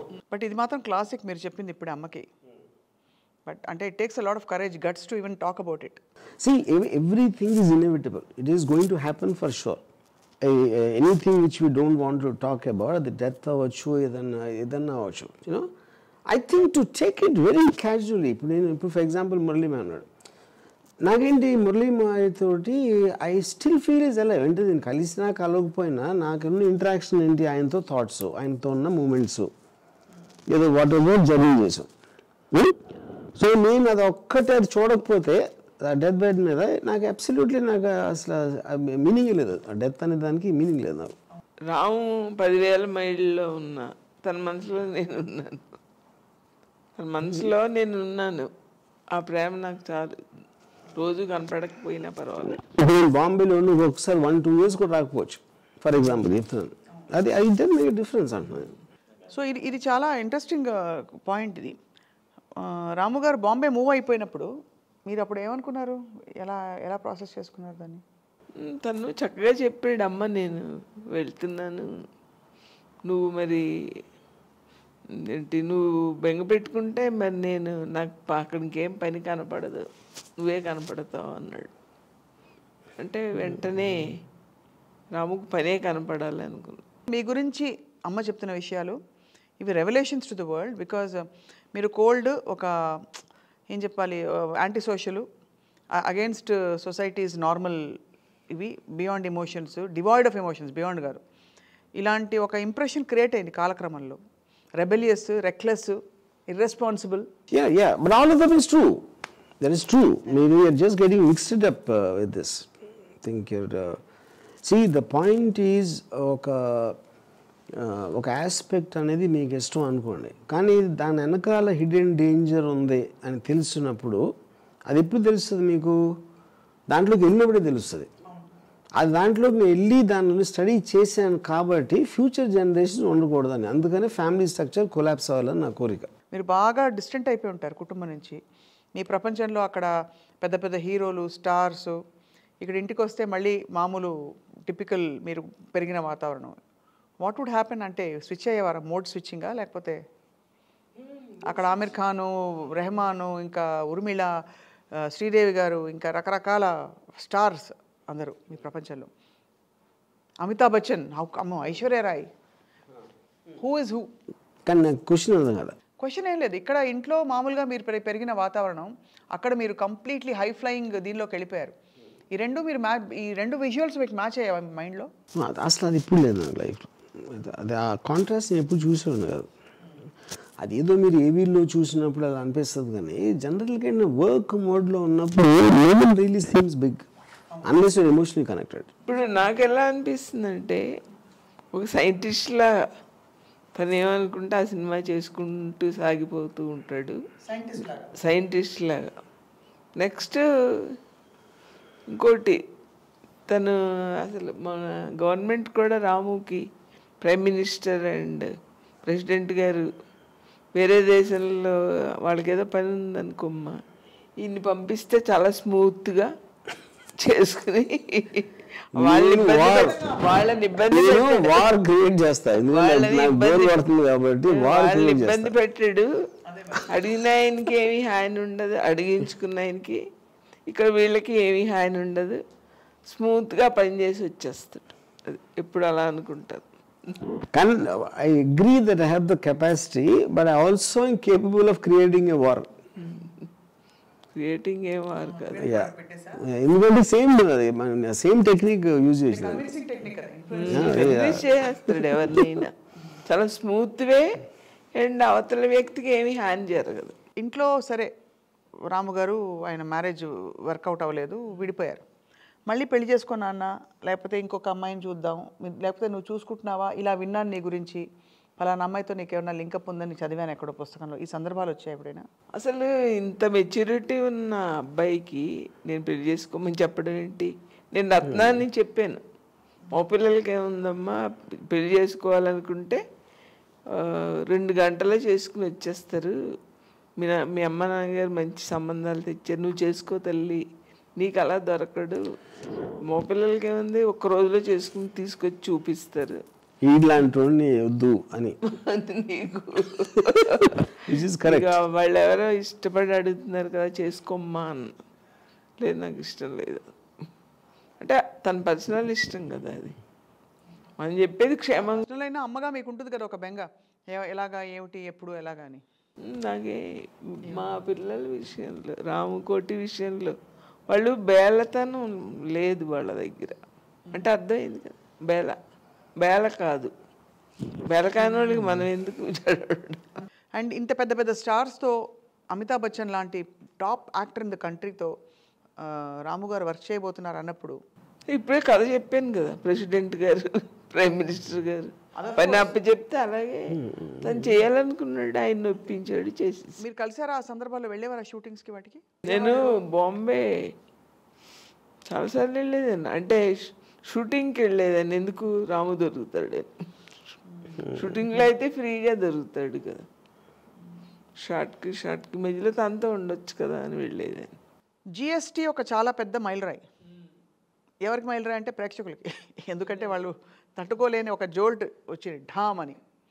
Ram Gopal Varma గారు అంతవరకు ఒకలాంటి సినిమాలు తీసిన ఆయన సడన్గా ఒక న్యూడ్ అమ్మాయిని ఒక కంప్లీట్గా అది ఒక అశ్లీలమైన సమాజం భాషలో ఆఫ్ కోర్స్ అది కరెక్టే, అది అశ్లీలమైన కొంత అందరికీ మనస్కరించని ఆ దృశ్యాలతో ఒక నీలి చిత్రం తీశారు. కరెక్టా కదా? ఏమనిపించిందంటే ఒక సైన్స్ క్లాస్ చూసినట్టు అనిపించింది. చూసారు అంటే అది ఒక మెచ్యూరిటీ ఉన్న మనిషితో చూసింది తేడా ఉంటుంది, అందరితో చూడలేక. కానీ నాకైతే ఒక సైన్స్ క్లాస్, ఒక డాక్టర్ నన్ను తీసుకెళ్ళి చూపించినట్టు అనిపించింది. అది నా ఇంటెన్షన్ కూడా అదే, ఆ సినిమా తీయటంలో నా ఇంటెన్షన్ కూడా అదే. Yeah. No, it is just about exposing a woman's inner views about what she thinks of sex. Yeah. మనకి ఆపరేషన్ చూడాలంటే అడుగుతాం కదమ్మా డాక్టర్ని, అలా తీసుకెళ్ళి చూపించినట్టు అలా అనుకున్నారు. అలాగే అనుకున్నాను. 100% దీంట్లో నా చెప్పిన మాటలు ఏమి కల్తీ లేదు, ప్యూరిటీగా చెప్పింది 100%. అసలు ఏమీ అనిపించలేదు.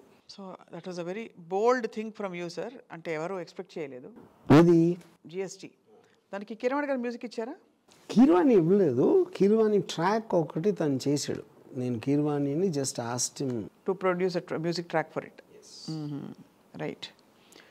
మీకు అమ్మతో గడిచిపోయిన జీవితం అంటే ఈ సంవత్సరాల్లో any other regret you have? ఈ టైంలో నేను ఉండలేకపోయాను, స్పెండ్ చేయలేకపోయాను, అమ్మకి ఇది ఇవ్వలేకపోయాను, లేకపోతే అమ్మ నేను లేకుండా ఇలా అయిపోయింది, anything like that from your deepest heart?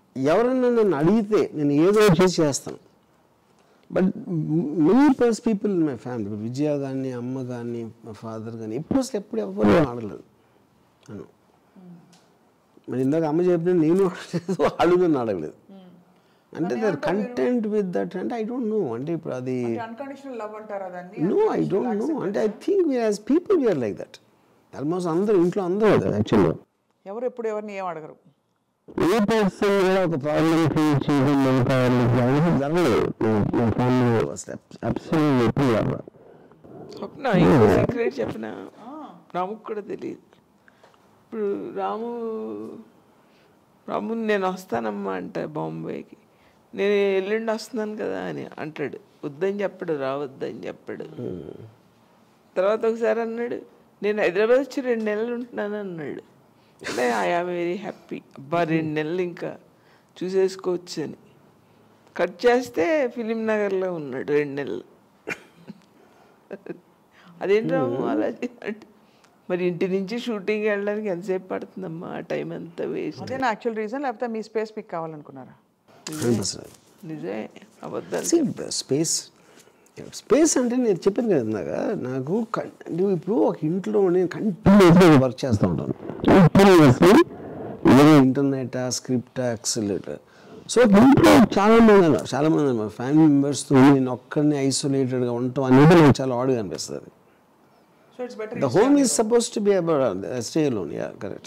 మీకు అన్ని సర్వ కుటుంబరావు లక్షణాలు ఉన్నాయి ఎక్కువ. ఇంకా కుటుంబరావులు అంటే వాళ్ళు ఇప్పుడు ఫ్యామిలీ బై డెఫినేషన్ అందరూ డైనింగ్ టేబుల్ దగ్గర కూర్చుని భోజనం చేసి రాత్రి ఇది అది అందరూ కలిసి లివింగ్ రూమ్లో టీవీ చూసి అలా, అది that is what I think is so called కుటుంబం. యా. కానీ చెప్పండి, కానీ ఇప్పుడు రాముకి తెలియని సీక్రెట్ చెప్తున్నాను.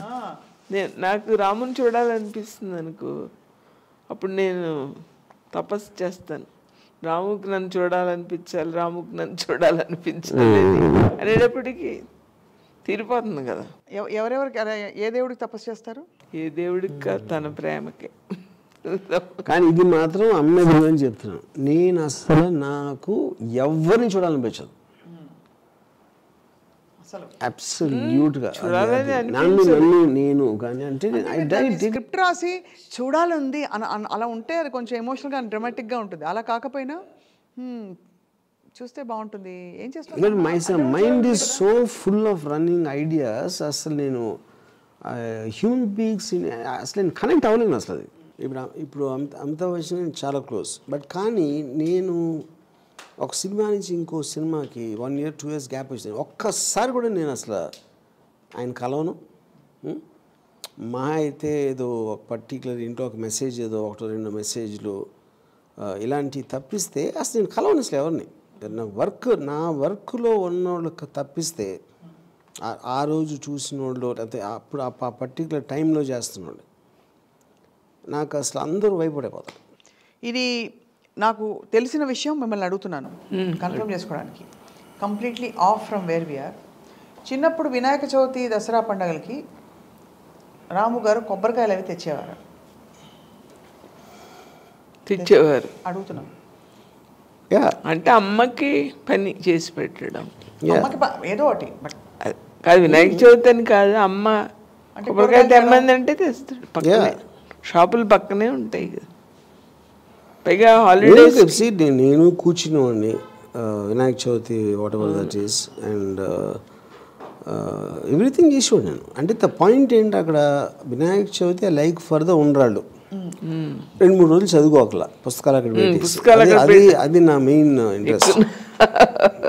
ఎప్పుడు చదువుతాడు బుక్స్ ప్యాక్ అక్కడ పెట్టేసి చేసి మళ్ళీ 3 రోజులు ముట్టుకోపోతే ఫుల్ హ్యాపీ, హోంవర్క్లు చేయక్కర్లేదు. సో నాకు ఇప్పుడు మా నాన్నమ్మ ఉండేవారు మా ఇంట్లో. మా నాన్నమ్మ మెయిన్ రీజను నేను నాస్తికుడు అవడానికి మెయిన్ రీజన్ ఆవిడ. ఎందుకంటే ఆవిడ రామకోటి 5 times రాశారు ఆవిడ. 5 times అంటే ఈచ్ టైమ్ 100 books. ఆ రాస్తా మధ్యలో అమ్మని తిట్టేవారు, మధ్యలో నన్ను తిట్టేవారు. ఏంటి రాస్తున్న టైంలో అది ఇంకా బెస్ట్. అది సో అక్కడితోటే నాకు ఫస్ట్ అసలు యాంటీ గాడ్ అనేది ఆవిడ నుంచి స్టార్ట్ అయింది నాకు. అంటే రామకోట రాస్తూ మనసులో అంటే ఇప్పుడు టెక్నికల్గా ఆవిడకన్నా భక్తురాలు లేరు. ఎందుకంటే ఆవిడ పొద్దున్న నుంచి రాత్రి పడుకునే వరకు రాస్తూ ఉంటారు. మళ్ళీ ఈ మధ్యన 1-2 గంటలు గ్యాప్ ఉండే పూజ. మళ్ళీ 90 years ఓల్డ్ ఉమెన్ రోజంతా 12-14. సో అప్పుడు అది అయిపోయిన తర్వాత ఆవిడ లాస్ట్ డేస్లో ఆవిడకి పారాలసిస్ వచ్చింది. భీమవరంలో ఏదో రిలేటివ్ వాట్ ఎవర్ రిలేటివ్. నేను ఆయన ఇంట్లోకి వెళ్తే ఆ చిన్న స్టోర్ హౌస్ అంటే ఈ బొగ్గులు అని పెడతారు కదా, అక్కడ పెట్టారు. మేము ఇంట్లో ఖాళీ లేక ఏదో నేను చూడటానికి వెళ్తే ఆవిడ మీద బుద్ధంగా తిరుగుతున్నాయి. ఆ విజువల్ ఒక్క దానితో నేను పర్మనెంట్గా గాడ్ని వదిలేసాను. అంటే ఈవిడ ఇంత చేసి ఇలా అయ్యి ఈవిడే లాస్ట్ ఇయర్ ఇంకెవడికి ఏమొస్తుంది దేవుడి నుంచి అని. మీరేమో ఏం చేయకుండా అమితాబ్ బచ్చన్ డైరెక్ట్ చేశారు. ఇది బేసిక్. సో ఐ థింక్ అది అంటే యంగ్ టైంలో ఇట్స్ వెరీ డిఫికల్ట్ ఫర్ ఇప్పుడు నేను సిగరెట్ తాను, ఎందుకంటే మా ఫాదర్ చైన్ స్మోకర్. ఆ చైన్ స్మోకింగ్ తోటి నాకు ఎందుకో ఒక డిస్టెన్స్ వచ్చేది. మాటికి ఆయన సిగరెట్ తాగుతుంటే, కానీ ఆయన డ్రింక్ మాత్రం జస్ట్ స్మాల్ పెగ్ ఏదో వేస్తారు, బ్రాండీ ఏదో సంథింగ్. అది క్యూట్గా ఉండేది నాకు. అందుకని నేను ఓడకలో వచ్చాను, సిగరెట్ తాగలేదు. అందుకని ఆయన ఎక్కువ ఏజ్ చేస్తే నాకు చేయలేదు మాట, తక్కువ ఏం చేస్తే అది ఎక్కువ చేస్తున్నాను నేను. యా నో కొట్టడం మందలించడం. ఇప్పుడు మీకు ఈ అభ్యుదయ భావజాలం అమ్మ నుంచి వచ్చిందా నాన్నగారి నుంచి వచ్చిందా? అంటే రిలేటివ్ కంపారిజన్. మన నాన్నగారు కూడా ఆల్మోస్ట్ నాస్తికుడు. ఆయన కూడా చాలా లాజిక్, రేషనాలిటీ. దాని వల్లనే నాగేశ్వరరావు గారికి ఈ పెద్దలందరికీ ఫాదర్ అంత దగ్గర అవటం కూడా ఆయన because of the way talks and logic and analysis. Yeah అమ్మ, చిన్నప్పుడు రాము గారు రిలేటివ్స్తో ఉన్న పద్ధతి, ఇంట్లో ఉన్న పద్ధతి చూసినప్పుడు ఒకరోజు మా అబ్బాయి ఇలా ఉంటాడు, ఇలా తయారవచ్చు, లేకపోతే ఒక పెద్ద కొంచెం అంటే సమాజం పరిధిలో కొంచెం రెవల్యూషనరీగా అవుతారని అనుకున్నారా మీరు? అసలు అనుకోలేదు. నాకు ఎంతసేపు ఇంజనీరింగ్ చదివించేసి ఇప్పుడు ఉద్యోగంలో పాయింట్ ఏమైందంటే, నేను పెళ్ళి చేసుకున్న టైం, ఎందుకంటే పెళ్ళి అంటే ఆల్మోస్ట్ ఇంజనీరింగ్ అవ్వగానే అయిపోయింది మ్యారేజ్. అప్పుడు ఈ రత్నాకి నాకు వచ్చిన గొడవలు కానీ, నా తాజ్ కృష్ణలో నేను చేసే ఉద్యోగం, ఒక ఇన్సెక్యూరిటీ వచ్చేసింది అంతా. వీళ్ళేంటి అదేంటి అనేది. That was a difficult time for the whole family. మొత్తం అందరూ ఏది సరిగ్గా సెట్ అవ్వట్లేదు. ఇలాంటి పీరియడ్లో నేను వెనకాల నుంచి ఈ సినిమా బ్రేక్ ట్రై చేస్తూ ఉన్నాను. యా.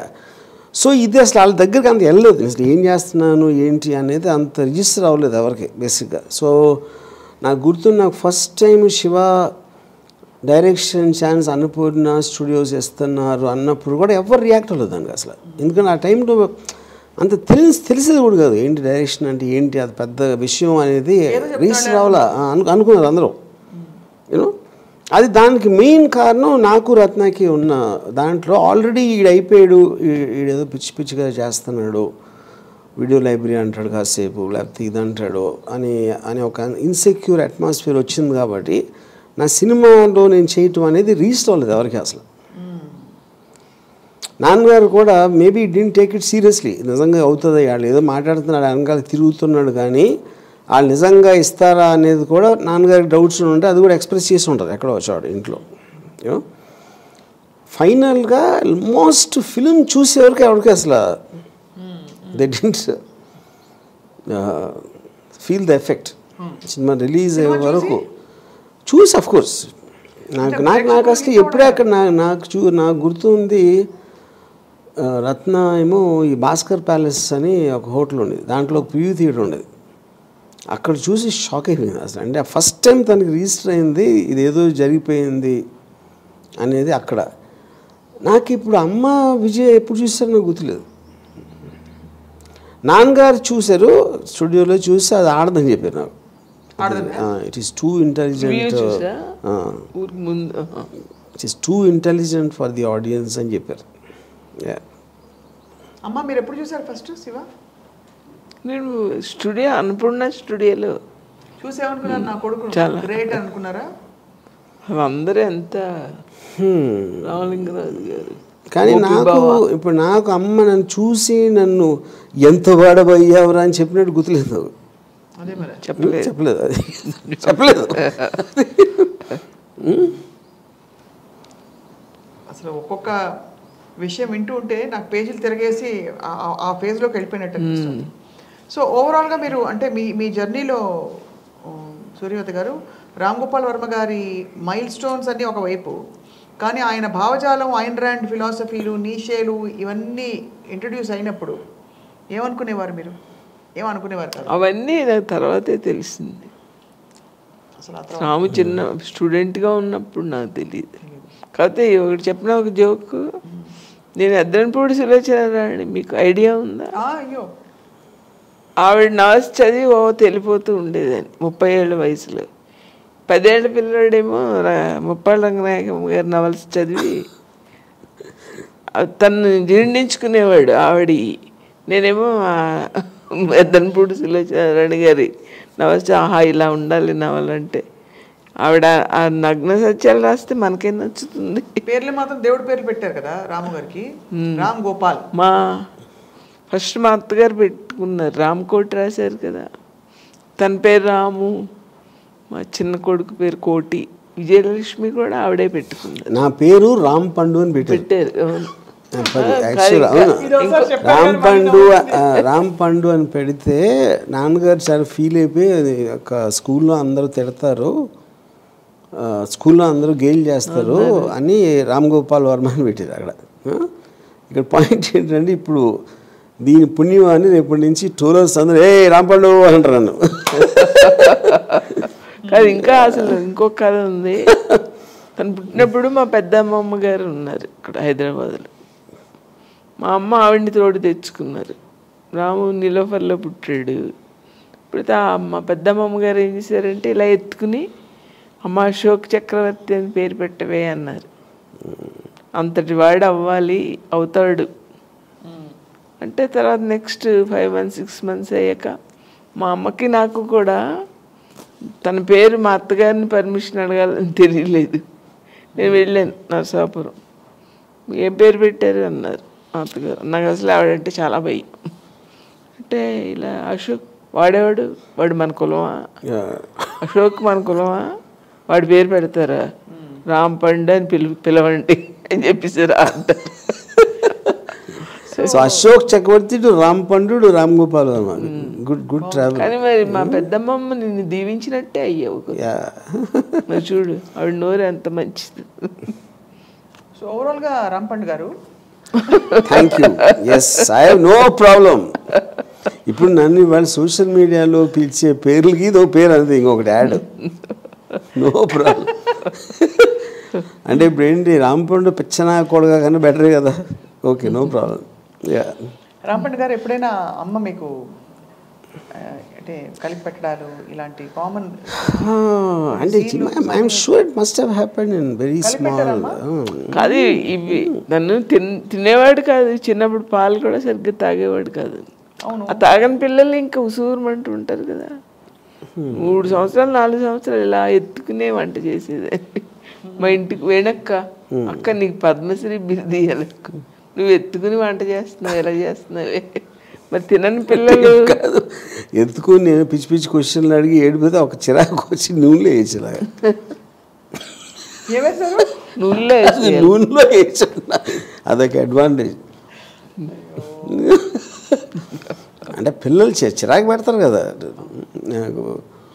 నాకు మా పిన్ని భవాని అని నా మదర్ సిస్టర్, నేను ఒకరోజు ఆయన ఒళ్ళో పెట్టుకుని ఇలా ఇలా ఇప్పుడు ఇలా పెట్టుకుని ఇలా ఇలా అనే ఏడుస్తున్నాడు. ఒక్కసారి టక్కని కొట్టింది. అంటే ఒక లిమిట్ దాటినప్పుడు వస్తుంది చిరాకు. అది anyway, just of the topic. వాళ్ళు నీరసంగా ఉంటారు పాపం చిన్నప్పుడు పెళ్ళిళ్ళు.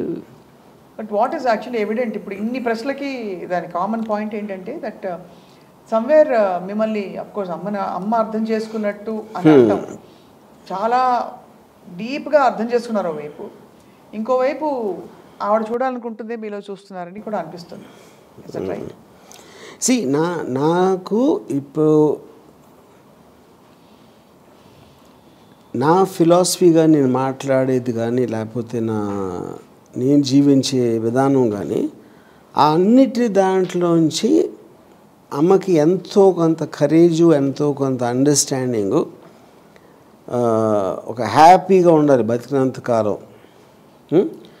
అనే ఒక స్ట్రెంగ్త్ నా నుంచి కొంచెం వచ్చి ఉంటుందని నా ఆశ. అదొక్కటి నేను చెప్పిన, నా నుంచి తనకు వచ్చి మళ్ళీ తన నుంచి నేను నేర్చుకున్నాను. పాయింట్ అది. కానీ మీ నుంచి మొత్తం ఈ ఫిలాసఫీ అంతా మీ నుంచి వచ్చింది, ఇంకెక్కడి నుంచి వస్తుంది? నా నుంచి వచ్చాక మళ్ళీ ఏమీ తెలియనట్టు నేర్చుకున్నా తన దగ్గర. నువ్వే నేర్పించావు నాకు. ఎప్పుడైనా అంటే నిజంగా చెప్పాలి, ఇది ఫిలాసఫీ కాదు, ఇజంలు వద్దు, థియరీలు వద్దు. అమ్మ చెప్పండి, రాము గారు ఒంటరిగా ఉంటారు, ఏం తింటున్నాడు టైంకి, లేకపోతే సరే మీరు ఎంత భోజనం పంపించినా కూడా ఏమైపోతున్నాడు, ఏం చేస్తున్నాడు అనే ఆందోళన కలిగి ఉంటుంది కదా కొన్ని సందర్భాలు. అంటే తనను బట్టి నాకు కలగదు. అంటే చెప్పాను కదా మీ దగ్గర బేల కాదు ఈ పిల్లడని, ఇష్టంతో ఉంటున్నాడు కదా. సో అప్పుడు అలా ఆందోళన కలగలేదు. నేను ఒంటరి అయిపోయాను ఇప్పుడు నా కొడుకు దగ్గర నాకు అని బాగా మిస్ అయిపోయిన సందర్భాలు ఉంటాయి? అస్సలు ఉండదు నాకు. అంటే మరి దగ్గరే పక్కనే ఉన్నములని అంటే ఒక్కదానే ఉన్నానని అస్సలు అనిపించదు. So sometimes it feels sir that మీరు do you ever worry and wonder, మీరు ఇందాక చాలా క్యాజువల్గా చెప్పేశారు ఎవరు ముందు వెళ్ళిపోయినా కూడా రెండో వాళ్ళు చూడకూడదని, but do you ever worry and wonder అమ్మ ఆరోగ్యం గురించి? బికాజ్ నేను విన్నది అమ్మకి ఆరోగ్యం కొంచెం అటు ఇటు అయ్యి ఎక్కడైనా కాళ్ళలో నొప్పి వచ్చింది ఇంకేదో వచ్చింది అని చెప్తే మీరు తట్టుకోలేరు, ప్రతి అరగంటకి రెస్ట్లెస్గా అడుగుతుంటారని. సి అది ఇప్పుడు ఇవన్నీ తీసేది ఓవర్ రుద్దింగ్ అంటే ఇది. So I will just do my best what I can to get the best possible treatment are expert, ఇలాంటి దాంట్లో నేను చేస్తాను. కానీ నేను వచ్చేసి కూర్చుని అలా ఎప్పుడు చేయలేదు. ఇప్పుడు నేను నాకు బాగుండకపోతే ఎవరు రాని దగ్గర నేను, నాకు ఎప్పుడు ఒంట్లో బాగోకపోతే వచ్చి యా అంటే అది ఏమి రూలు గీలు కాదా, జస్ట్ హేట్ ఇట్ అంతే. స్వప్న చెప్పనా నీ దానికి ఆన్సర్. ఇప్పుడు ఫ్యామిలీ అమ్మ తమ్ముడు చెల్లెలు కూతురు భార్య ఎవరైనా వాళ్ళకి ఒక 15 లక్షల చక్రాలు వేసేసాడు, ఇంకా వచ్చి చూడడం ఎందుకు, ప్రత్యేకంగా అవే రక్షణ చేస్తాయి. తనకి ఇష్టం ఉండదని మేము వెళ్ళాం, తను పలకరిస్తే కూడా బాగోలేదా అంటే కూడా ఇష్టం ఉండదు, తనకి ఇష్టం లేని పనులు చేయకూడదు అనుకుంటాం అందరు. నీ మనసులో ఏమో వాడు ఓర్పే వాడిని కాపాడు, తన ధర్మమే తను కాపాడుతుంది అలా అనుకుంటాను నేను. రామరాజ్యం అని పేరు పెట్టా. చూసారా సార్? రామరాజ్యంలో స్వజనులు బాగుంటారు. విన్నప్పుడు ఏదో రకరకాల రాజ్యంలో సౌండ్స్ మైండ్ మీద లడ్డు పూటరే కదా, ఖుషి అయిపోతున్నారు. రామరాజ్యంలో స్వజనులు బాగుంటారు, ప్రజలు బాగుంటారు, తన పరివారం బాగుంటారు. దాంట్లో ఏమీ సందేహం లేదు. సో రామోయిజం గురించి మీ అభిప్రాయం చెప్పండి. చాలా అద్భుతం. అంతకంటే అది కూడా స్వప్న చేసిన మూల. నా గురించి కాదండి, అలా కాదు, నాకు ఇద్దరు సమానమే. నీ వల్ల ఇలా అయింది, ఆయన వల్ల అని అలా ఇద్దరు ఉండాలి. అంటే ఇంత గొప్ప ఫిలాసఫీ ఈ తరం ఒక కల్ట్ అంటే ఒక ఇజం అయిపోయింది. ఇది యంగ్స్టర్స్ అందరూ బాగా కనెక్ట్ అయిపోయిన కొన్ని ఫండమెంటల్స్. అవునవును. చూసినప్పుడు మీకేమనిపిస్తుంది? నా కొడుకులో ఇంత కాదు, నేను భీమవరం వెళ్తే 60 years 70 years లేడీస్ వచ్చి అమ్మా చాలా నచ్చిందమ్మా చాలా నచ్చింది. వాళ్ళు అసలు బయట ప్రపంచం అంటే ఏంటో తెలియదు, ఊరికే టీవీ చూస్తారు అంతే. వాళ్ళు వచ్చి చెప్తారు ఎంత బాగుందనమ్మా ఎంత బాగుందనమ్మా అనేసి వచ్చేస్తుంటారు ముందుకి. పెళ్ళిళ్ళకి అది వెళ్తాం కదా. సో అయితే మీకు మీ అబ్బాయి ప్రపంచానికి ఎలా కనిపించినా అమ్మ కంటికి ఎలా కనిపిస్తారు చెప్పండి, ఉన్నమాట చెప్పండి. అమ్మ కంటికి మామూలు తల్లిగా చెప్పడం లేదు, మామూలు కొడుకని కాదు. రాము నుంచి నేను నేర్చుకున్నాను, ధైర్యం నేర్చుకున్నాను. ఏదైనా పని అవ్వకపోతే తను అసలు ఎంత కూల్గా ఉంటాడు, అది మనకి తెలుస్తుంది కదా పని ఏంటో. ఎంత కూల్గా ఇంకా ప్రశాంతంగా అయిపోతాడు. నేనేంటి ఇంత చిన్న పనికి ఇలా అయిపోతానని తన నుంచి నేర్చుకున్నా. ఇలా కాకపోతే అలా చేయాలి అని ముందు మనం ఆలోచించి పెట్టుకున్నాం అనుకోమ్మా, అప్పుడు మనకంత ఫెయిల్ అయినా ఏమనిపించదు కదా ఒక పని. అవ్వకపోతే అని సడన్గా బాధపడడం అని ధైర్యం రాము నుంచి నేర్చుకున్నాను. పని కూడా ఇలా కాకపోతే అలా చేద్దాం, అవ్వకపోతే అంతే అవ్వలేదు. Just 2 points. Live your best and accept the worst. ఈ 2 lines లో ఉండాలి. మీరు ఉన్నంత వరకు సూపర్గా ఉన్నారు, అవ్వలేదు ఓకే నో ప్రాబ్లం, తర్వాత చూసుకోండి. ఇప్పుడు నేను కాంటెస్ట్ చెప్తాను. ఇప్పుడు సపోజ్ నేను పోయాను అనుకోండి, మా ఫ్యామిలీ ఏడుస్తారు అనుకోండి. కానీ నేను పోయినప్పుడు ఏదో పొరపాటున నేను ఏదో చేశాను. అప్పుడు నాకు స్వర్గం రంభ ఉరసి మేనక దొరికిపోయారు.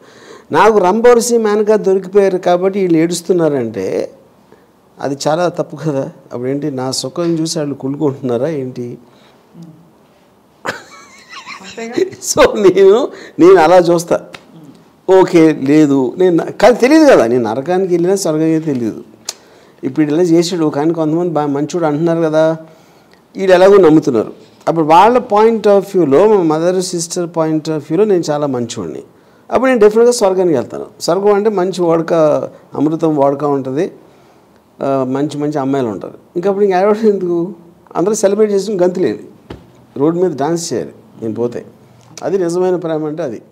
నేను చెప్పినా తెలివైన వాళ్ళ దగ్గర పని చేస్తే స్వప్న, తెలివైన వాళ్ళు దీనికి చెప్పే ఆన్సర్ అదే చెప్తున్నాను. నువ్వు ఆల్రెడీ ఒప్పుకున్నావు, నేను పోతే కనుక నువ్వు డాన్స్ చేయాలి. కాదు అదే చెప్తున్నా, తెలివైన వాళ్ళ దగ్గర పని చేస్తే నాకు కూడా వస్తుంది కొంచెం తెలివి. నువ్వు చెప్పేదంతా అర్థమైంది. నువ్వు కానీ నువ్వు ఆల్రెడీ కమిట్ అయిపోయావు, అంతే అయిపోయింది. మీరందరూ సార్ గుర్తు చేసుకోండి. ఇప్పుడైతే మరి మీరు చెప్పారు, మీకు అమ్మాయి ఎలా కనిపిస్తారు చెప్పండి, మీరు యోగిలాగా నేను ఎంత చెప్పాను కదా, నా ఇన్ ద కాంటెక్స్ట్ ఆఫ్ నా రిలేషన్షిప్లో ఎవరైనా నన్ను రిస్ట్రిక్ట్ చేయకుండా నా నన్ను వదిలేసి నా ఫ్రీడమ్కి వాల్యూ వచ్చినందుకు, ఎందుకంటే ఆ కాంట్రిబ్యూషన్ ఆ టైంలో లేకపోతే నాకు ఇలా ఈ జర్నీలో వెళ్ళటానికి ఛాన్స్ వచ్చేది కదా. ఆ ఫ్రీడమ్ అనేది that is the I mean it is not just a question of నాకు జన్మనిచ్చారా పాయింట్ కాదు. పెరిగే టైంలో నేను వెళ్తున్న డైరెక్షన్లో ఫ్రీడమ్ ఇవ్వటానికి ఈజ్ ద పాయింట్. అలా అవన్నీ ఇచ్చారు కాబట్టి అంతే, ఓన్లీ దట్.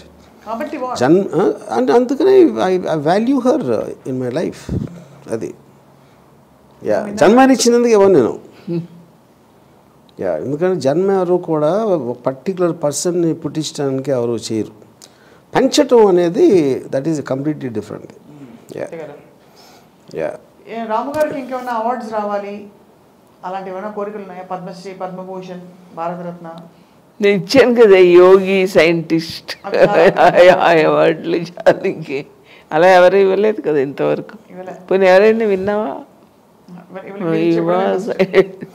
ఇంకోటి నా గురించి తెలిసిన వాళ్ళు ఎవరికైనా సరే అవార్డ్స్ కాన్సెప్ట్లో వీడికి పద్మభూషణ్ కన్నా పద్మ అంటే ఎక్కువ ఇష్టం ఉండదని తెలుసు.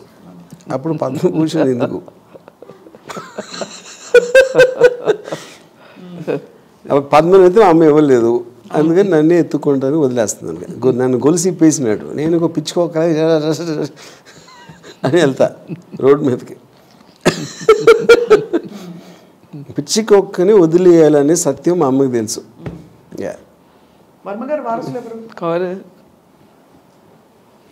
రామా ఎందుకు ఇద్దరు ఉన్నారు కదా అమెరికాలో. పిల్లలు వేరు, అలాంటి పేరు వారసులు, భావ వారసులు, దర్శక వారసులు, అది కూడా వాళ్ళే. అంతేనా? నిరంతర ఆద్యంత వీళ్ళిద్దరేనా? వాళ్ళిద్దరే. నాకు చాలా హ్యాపీగా ఉంది. అంటే తనకేం తెలుస్తుంది నా హ్యాపీ? తనకి ముందు మనవరాలు పుట్టినప్పుడు తెలుస్తుంది. సో ఒక క్వశ్చన్ మర్చిపోయాం. రేవతి గారు, రామ్ గోపాల్ వర్మ గారి అనుబంధం ఎలా ఉంటుంది మీ కళ్ళలో? చాలా అద్భుతంగా ఉంటుంది. అది చాలా తెలియని పిల్ల, మంచి పిల్ల. ఇద్దరు ఒకళ్ళనొకళ్ళు బాగా అర్థం చేసుకుని చాలా ముచ్చటేస్తుంది. అయితే ఏవేవైతే మీరు సమాజానికి చేయొద్దని చెప్తారో ఆ తప్పులు మీరు ఆల్రెడీ చేశాను కాబట్టి తెలిసింది. మళ్ళీ అంటూ జన్మ ఉంటే మీరు ఎలా పుడతారు? నిజం చెప్పండి. మళ్ళీ అంటూ జన్మ అంటే వైరస్గా పుట్టాలని నా కోరిక. వైరస్ వైరస్ హ్యాపీ అలా ఉంటుంది. అది వ్యాక్సిన్ వచ్చినప్పుడు కూడా తెలియదు దానికి.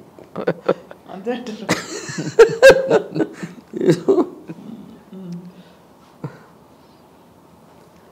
So the point at the end of the whole thing is I still want to say relationships are dangerous. దానికి ఇచ్చిన దీనికన్నా వేరేది ఎక్కువ డ్యామేజ్ రావడానికి ఛాన్స్ ఉంటుంది. ఎంత ఎక్కువ దగ్గర అయితే అంత ఎక్కువ డ్యామేజ్ అవ్వడానికి ఛాన్స్ ఉంటుంది. అది మాత్రం నేను వదలను.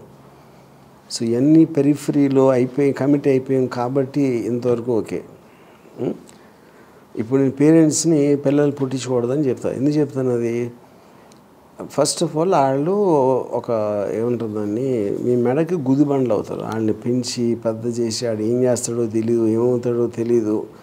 మళ్ళీ మిగతా లైఫ్ అంతా దాన్ని రిగ్రెట్ చేస్తూ ఉండాలి. ఆ ఛాన్స్ తీసుకోవటం అనేది మీనింగ్ లేదు. అందుకని ఇప్పుడు నాకు అంటే అప్పుడు మీ అమ్మ నాన్న అలా అనుకుంటే, మీ అమ్మ అలా అనుకుంటే నువ్వు పుట్టివాడువా అంటే, ఇప్పుడు మా అమ్మకి చేసిన తప్పు నేను చేయడం లేదు కదా, కానీ నేను చేసా ఆల్రెడీ. కానీ అట్లీస్ట్ భావితరాలు చేయకూడదని నా చిన్న ఉచిత సలహా.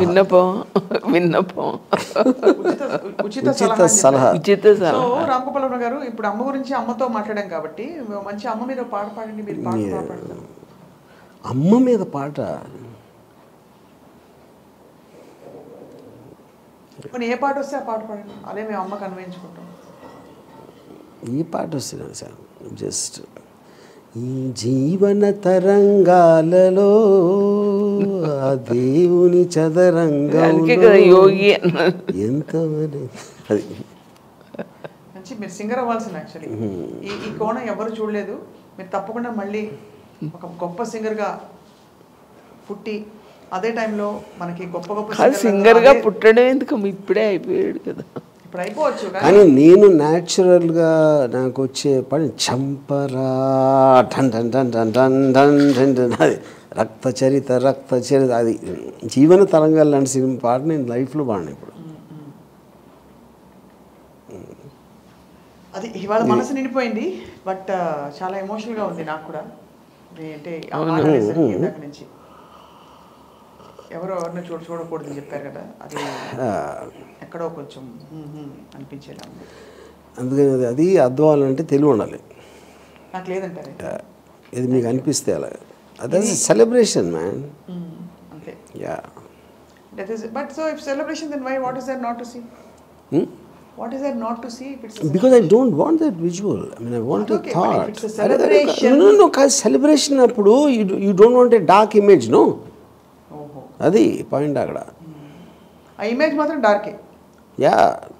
I thought image. నేను పోయినప్పుడు మా మదర్ డాన్స్ చేసేసింది అనుకోండి మ్యూజిక్ తోటి. ఎందుకు అరే మావాడికి రాంబాజీ మ్యాన్గా దొరికే రోజు అంటే అప్పుడు అది నిజమైన కాంప్లిమెంట్ అది. అంతేకాని వాడి మనసు ఇది వాడు ఎమోషన్ ఉంది అది కాదు. అంతే అంటారు. యా. అమ్మా మీరు ఒప్పుకుంటారా? అయిపోయింది, కమిట్. ఇంకా వద్దు అంతే. ఇంకా no more questions, just wrap up. Right sir, we are all actually thrilled ఇవాళ. అమ్మని మిమ్మల్ని సూర్యవతి గారు మీకు ధన్యవాదాలు ఇంత సమయం మాకు కేటాయించినందుకు. అండ్ రామ్ గోపాల్ వర్మ గారు, as always grateful to you sir for this time and for sharing something very very personal with all of us. నాకు ఏది పర్సనల్ కాదు, నాకు అన్ని పబ్లికే. అంటే మీరు స్పెషల్ అని చెప్తూ ఉంటే మీరు కాదంటున్నారు. Yeah. Thank you very much. ఇది ఇవాల్టి Ramoism plus. Thank you all for watching.